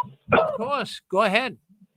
Yeah, I just want to say there's a show coming up, and I just want to say if you're a PMO or you're a PMQ or whatever you are, you will not be on the fence after this show. When you hear how slimy Watchtower is, how slimy their attorney is, how slimy the 7-bar attorney is, one of Watchtower's top man that goes in and destroys witnesses, destroys people who goes up against them. When you hear the dirt that comes out in this guy, the bottom feeder that he is, from his own sister, you'll run for the hills. You won't be a witness. I'm telling you, if you're on the fence, you will not be a witness. Because when you know that Watchtower is using this kind of man with these kind of stains, and here's the thing, Rick, there's recordings, there's letters to Bethel. This lady's going to blow her brother off the charts. She's sick of it. I mean, I'm not going to say because I'm not going to ruin the show, and I don't know who's going to do the show, Rick. You might do it, Barbara Anderson, me, I don't know. But people are going to come off the rails when they hear this show. It's going to be in January. The lady said she could come on in January. She's so disgusted by this guy, she just could vomit. She literally vomited when she heard him speak. And she says he's a liar and everything else that she could call him. And we talked for an hour. And she says, I'm gonna expose him like he's not, with pictures of him, his name, and I don't want to say his name, but she's gonna put his name out there, his pictures, and everything. And she's got the letters, she's got tapes. I mean, this is gonna be mind-boggling, Rick. Oh, Angela just said he's got like 7 bars. He can go into like 7 countries. So she's got so much, and she just says he's sickening to the core, to the rottenness of the core. And Watchtower uses him with a smile on their face. Yep. Well, Dan, keep us posted because, I mean, we really want to promote the program. So that should be coming on within the next couple of weeks or so, yeah? Yep, couple weeks, Rick. She's all right. Going to be on, and she's excited. Well, we're excited too. Well, thank you, Dan. Thank you. Mark, what you want to say? Go ahead, Mark. Oh, I just want to thank you, Dan, for your good support, and your stories are really good, and I love them. And hey, Dan, you're right on top of everything, and God bless you in every way. And I'm keep up with you on Facebook, and believe me, Dan, you're doing a hell of a really good job, man. I mean, totally, like phenomenal. Believe me, Dan. Thank you, Mark. You're always doing a good job. Always love to hear you. Great comment. You're doing a great job, Dan, and keep up the good work because you're really being very helpful to me and many, many other ex-witnesses out there. So thank you so much, Dan, for really devoting as much time as you have in your life and helping, ex-witnesses, through this very evil, satanic cult of the Watchtower Society and Jehovah's Witnesses. Because I've been very disgusted with them, my whole life, and I know you are too. So good job, Dan. God bless you. Angela said hi, Mark. Angela said hi. She loves you. Tell I said hello too. We love you. Hello. We You're love both you. doing a phenomenal job, Dan. Keep going, man. You've been a We major will. help. You God too, bless Mark. you, man. You too, Mark. Thank you, Dan.